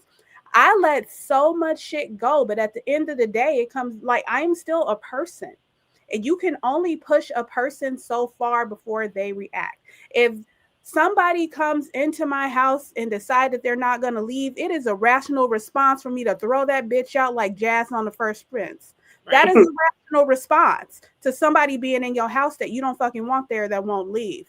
Like, and so I just hate that so much of the narrative is still based around policing us. Even the people who think that they're on our side still think that they have the right to police how we respond to this. None of you have the level of visibility, especially that me and Keandria have. And for as Yeah. much as y'all think that I have it bad, Keandria has had it the absolute fucking worst. And Yeah. and that What? lady actually does mutual aid. It's Every fun, day. right? Like, and It's so like I just don't like that y'all feel like, and again, I keep repeating this. Why do y'all think harassing Black women should be a consequence-free behavior? Why do y'all think harassing Black women should be a consequence-free behavior? White bitch cried for 3 months because I called her chin pointy. But you are allowed to tell me that you think I'm going to be a bad mother because I reacted to your abuse. And I'm not supposed to ruin your life. And it's that thing, you know how people, it used to happen all the time early on Facebook and TikTok, where people be like, well, we need to see the other part of the video, because they would sit there and take videos of Black people reacting to somebody doing something fucked up, and the Black person finally decided to hit them. And they're like, oh, see, look, so-and-so hit so-and-so. And they just got that last part of the video. And we don't know what happened. We don't know the 15 minutes earlier, the 20 minutes earlier. About that today in the group chat, though. If y'all remember, I was very irritated and talking about that today. Yeah. Throwing rocks, hiding your hands. You hit me first. You hit me first 20 minutes ago. And I didn't, I was like, you know what? I'm going to leave you alone. Then you started calling me names. Then you started saying stuff.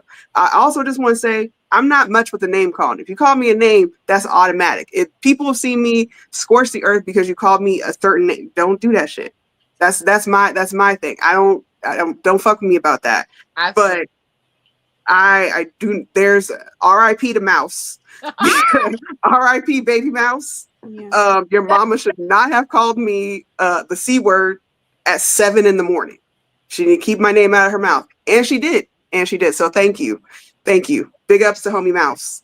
But like you can't sit there and bother people. And the thing is, so I have a very trauma-filled past, and people used to sit there and they try to gaslight me and be like, no, that's not what I said. No, I didn't say that. No, that's not how that happened. And on Left Book and Woke Book, oh my God, Kiki, you were there. They weren't there, but I was there. People used to they'd be like, I didn't say that. I never said that on live. I didn't da da da da.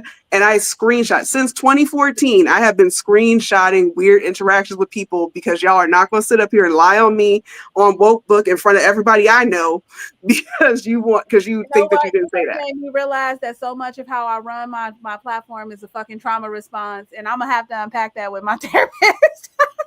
Because look, I was on Woke Book, and I was very popular on Woke Book, to the point that it did lead to me starting my own platform, which is now, Uppity Negress. And then Facebook shut down that page last year, and I rebranded as Uppity Negress Redux. But like, and I am also a person who has been a victim of sort of profound abuse by people. And so much of abusive behavior is changing the narrative to try to make your abuse your fault. So much of the abusive behavior is decontextualizing your actions. And so much of abusive behavior is villainizing reactive abuse, because the only good victim is one who doesn't strike back. I'm never going to be a good victim, bitch. I'm never going to be a good victim, bitch. You going to have to, look, you want to victimize me? It's a job. It's a fucking job. And, yeah. and I'm always going to I don't even like talking about the individuals that attack me. I really like breaking down the behavior, because so many people don't think about the interactions and how it is gaslighting, because they've never been to that place where they have been gaslit in those ways. And realistically, racism itself is gaslighting, because how do you look at white people and then decide that they're superior? Also, even with y'all on here on this app, not on this app, on Threads, y'all spent months telling us that what was anti-Black was not anti-Black. And then we're posting, I literally multiple times have said, it's not what you said, it's the way that you attacked us when we had a mistake that is anti-Black. Somebody misunderstood something, and boom. This was before Kiki got into it. And it was back when it was just that petty ante. It's like, hey, you guys could have came to her differently about this. If you thought that this was such an issue, you could have came to her differently. But within 5 minutes, y'all got 60 posts up. How is she supposed to react after you made 60 posts calling her a Zionist? Right. What do you think? What do you think the reaction is? And then when I say, hey, that's anti-black, y'all are like, oh, so black women can't get critiqued? Ain't nobody said that. 0 people said that. Bitch, 0 you people can't said critique me, white person, motherfucker. And You again, can't. you can critique me, and I cannot give a fuck. Yeah, critique is fine. Critique is fine. What's not fine is you calling me out my name. What's not fine is you doing death threats. What's not fine is you making 16 posts about somebody and they don't even see the posts. That's not okay. That people have whole pages dedicated to making posts, number one, about Keandria, but number two, just posting stuff. I found somebody was calling out Keandria. I go on their page to see what are they doing. They got posts about me, and I have never even seen that person. I also don't have that big of a following. How the hell did you find me?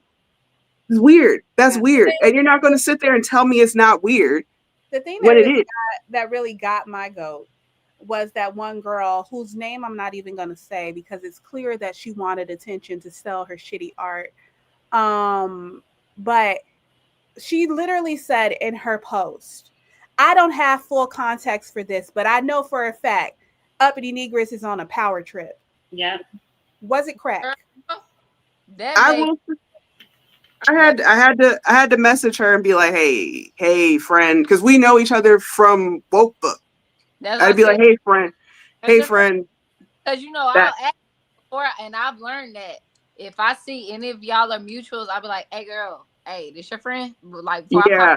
There are situations where I've popped off on somebody and I didn't know there was somebody else's friend. So I start asking, like, hey, is this your friend? Check her, because this is weird. Hey, look, if y'all see anybody as mutuals with me and they acting out towards you, that's them. That's them on their page doing themselves. But when I saw that post, I was like, oop, hold on. You don't know the full context. I commented and I said, you do not know the context of this. You need to take this down. This is not the look that you think it is. She didn't take it down. And you know why she didn't? Because it's the most fucking engaged thing she's ever posted. I was just about to say that. There were several people that told her you didn't have the full context.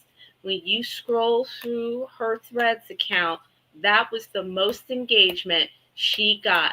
And the first thing she said was Uppity Negress is on a power trip. How are you going to say that, but you don't know what's going on?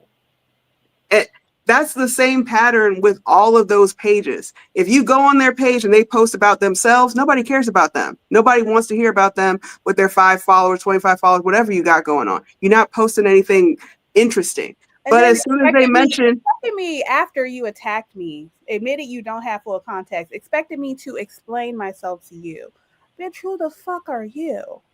Like, even if you were curious about the context of the conversation, like, how was that going to get you where you need to be, especially for a person you believe is on a power trip? Yeah. And there was somebody who they were a mutual of mine. They came at Keandria. They said she was an asshole. I'm like, yeah, they probably misunderstood that post, but they also called you an asshole. Like, they called you an asshole. Like, what the hell? I'm sitting here eating the damn ham. I swear to God, that true story. Like, I'm over here trying to sharp my life away, and you mad at me? Like, you don't feel weird doing that? Hamburger with my child. I'm like, let me check Threads. Keandria is an asshole. I was like, what? Like, what did I do?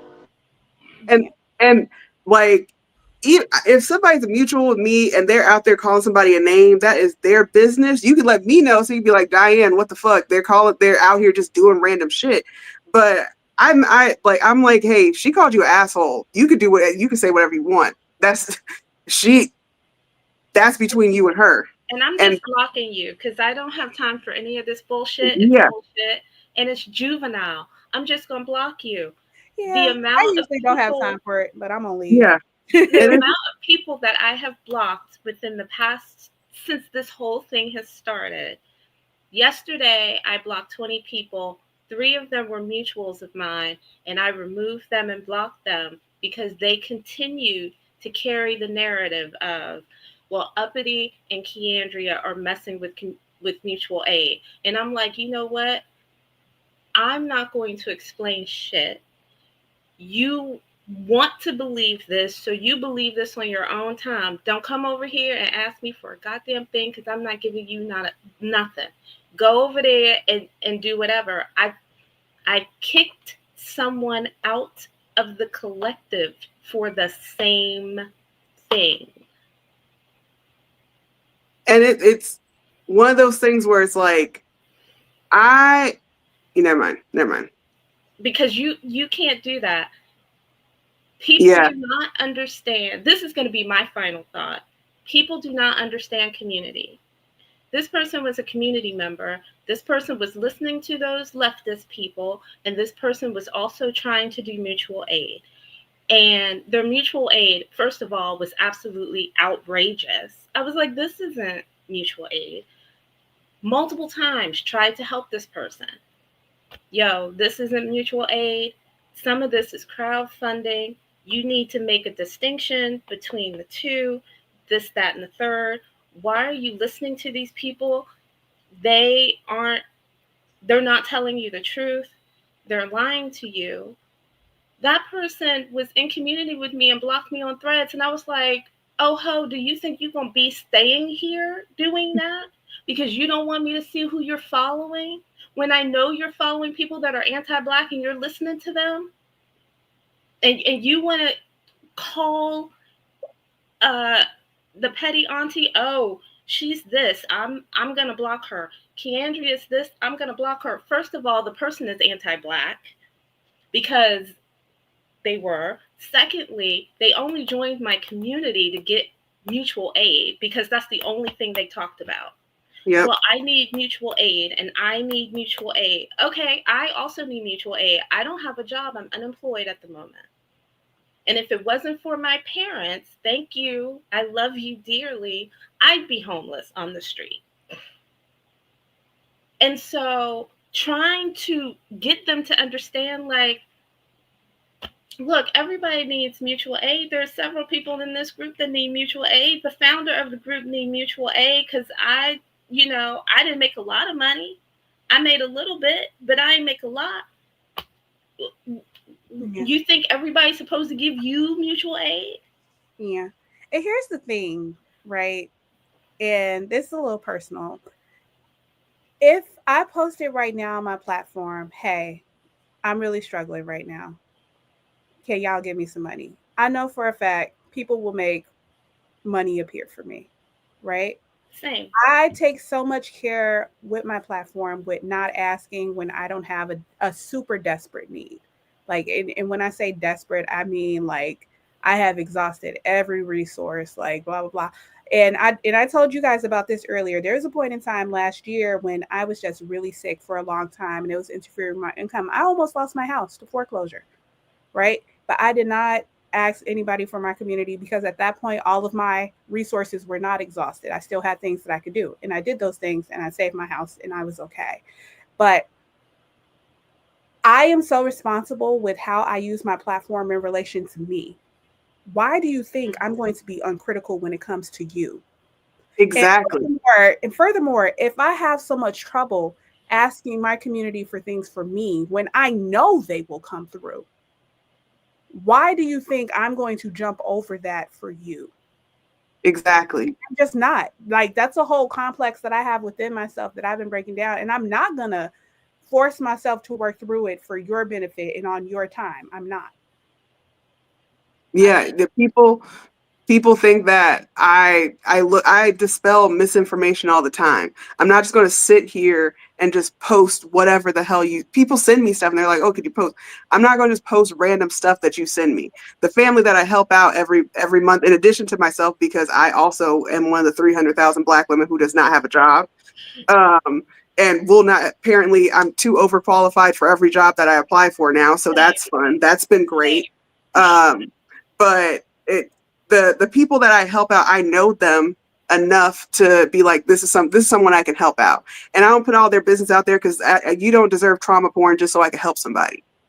But it's one of those things where this situation annoyed me because I was like, y'all don't trust me when I say that this is anti-Black. Y'all trust me when I said the Candlegate guy was a registered sex offender. But somehow when I say something is anti-black and I'm black, when I say something's misogynoir and I'm a black woman, now that needs to be fact checked. Now we got to go. I looked up Gavin Newsom and I fact checked every single thing that man said for 2 years straight. And you think I'm not going to fact check defending somebody? You think I'm just going to, oh, hey, they're a black woman? No, I looked stuff up. And honestly, I'm gonna be real, because y'all are black women and there's so many black women, just if you're a person who needs facts, the fact that these people have hundreds of posts about 2 black women, mainly 2 black women, should give you the inkling that something is wrong.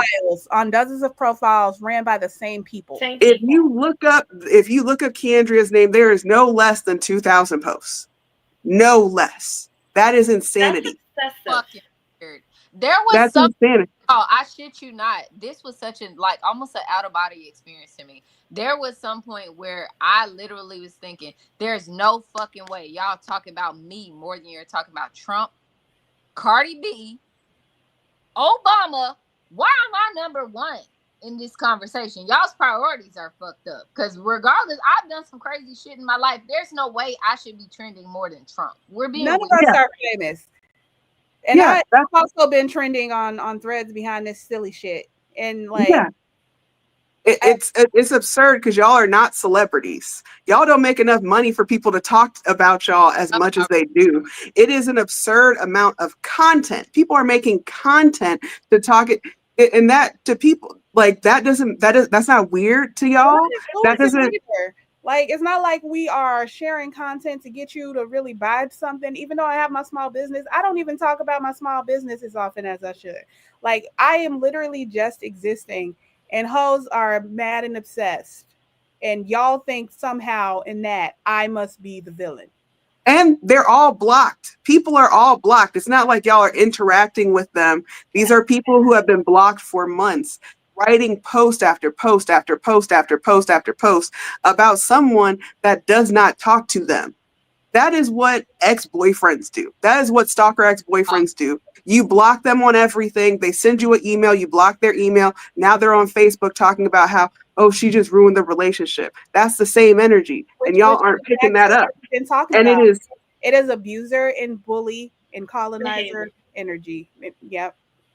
And it blows my mind that, again, people sit there and they're like, Diane, I trust you with information. Diane, all of your information is correct.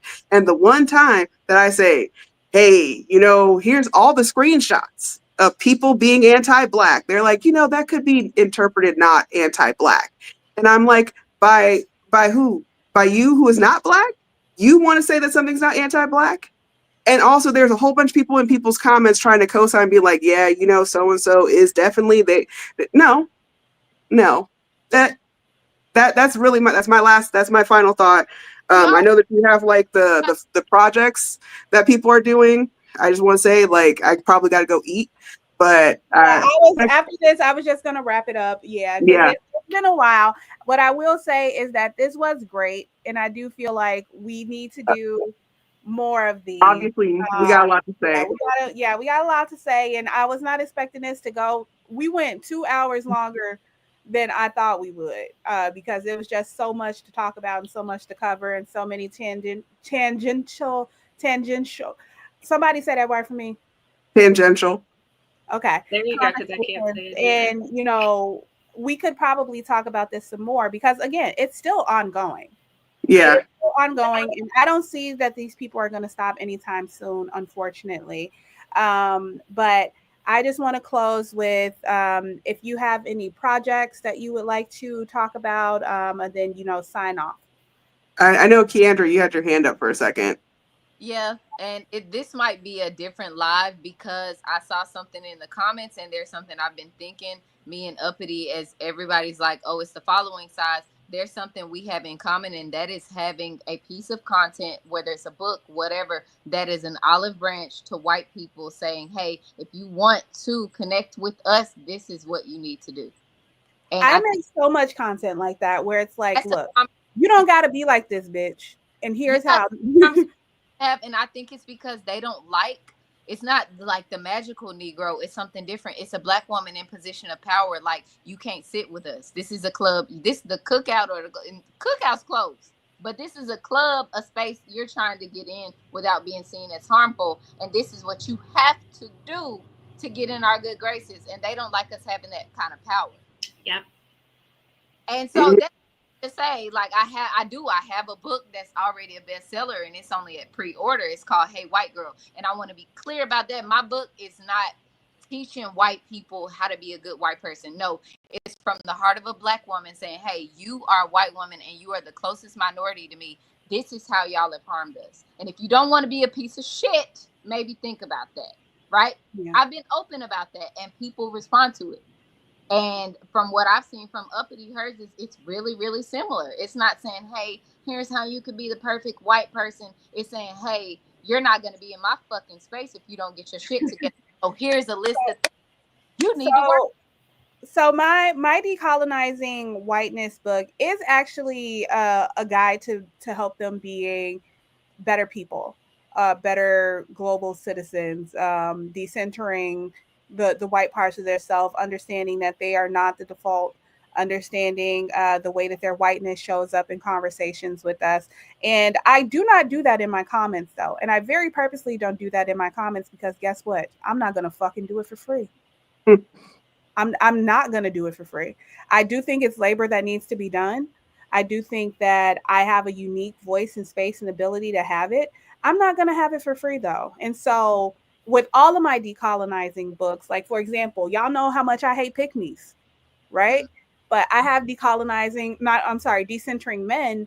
And decentering men is about, I understand that we live in a patriarchal system and you've been taught to think this way, and that in a lot of ways you might not have even realized your conditioning or whatever, and you've been taught to be a pick-me ass bitch.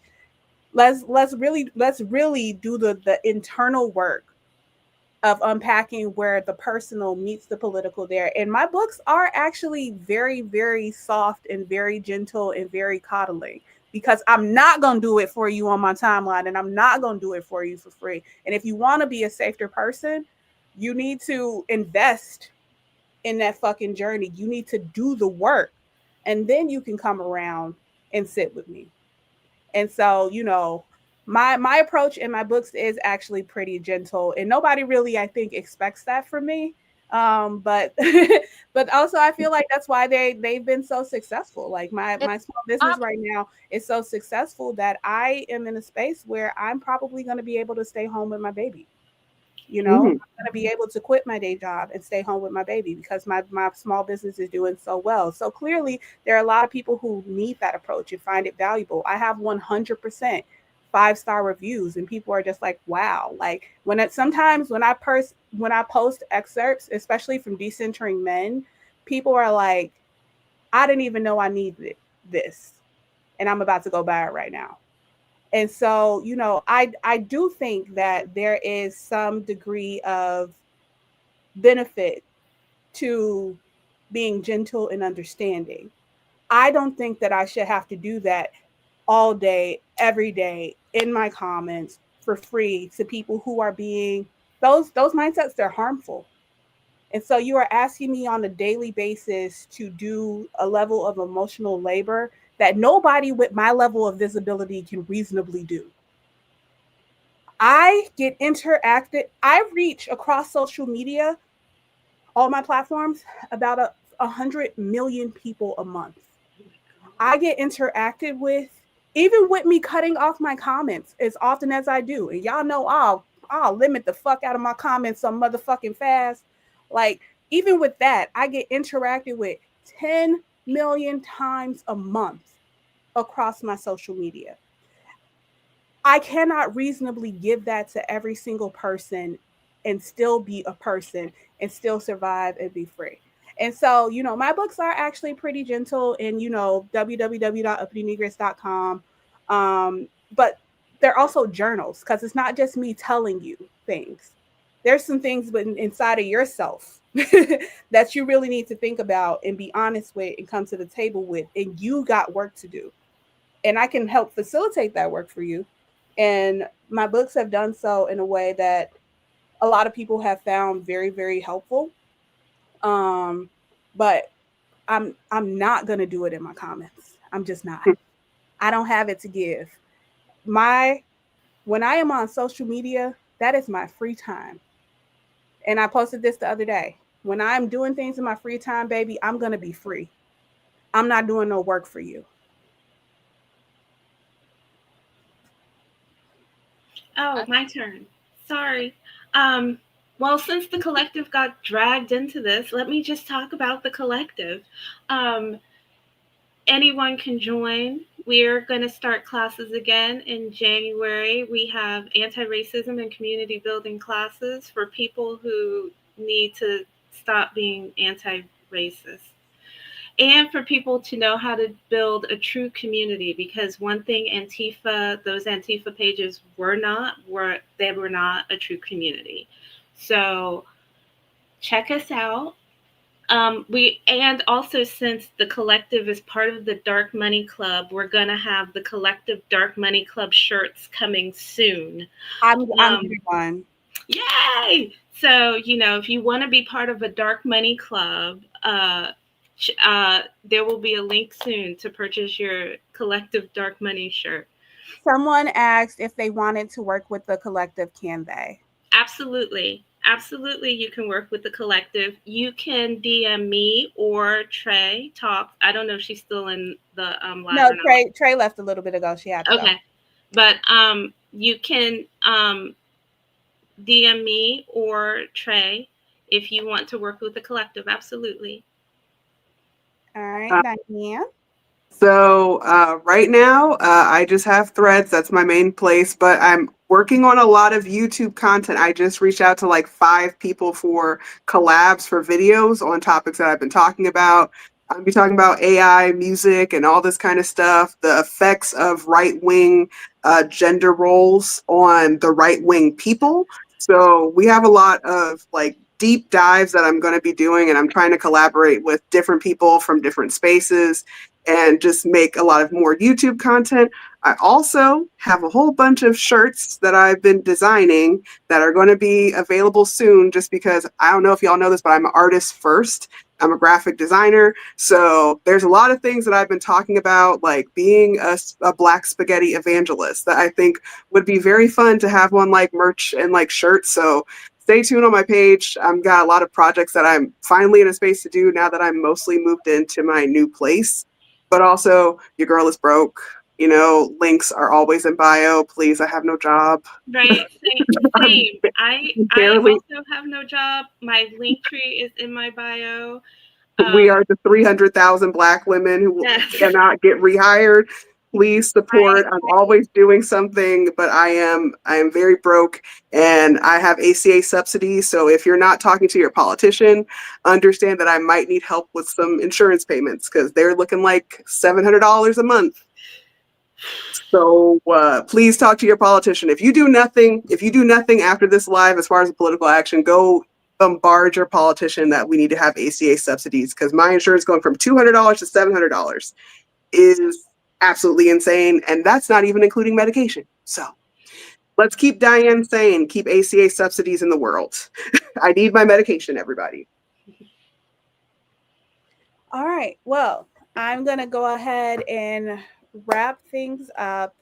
The ats for each of these ladies are in the scroll. I did in my Facebook comments put up Keandria's page and also Petty Auntie's Facebook page. If you guys have Facebook pages and you want to be known, please go ahead and send that information to me.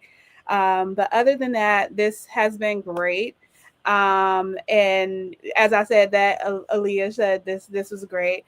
And I hope that the takeaway that people take from this, if you've been watching the whole time, is, leave Black women alone, believe Black women, and also just recognize that we don't actually owe you shit. And whatever we do give and are willing to give, you could just say thank you and then leave it at that. And I'm going to go ahead and close it out. And bye, you guys.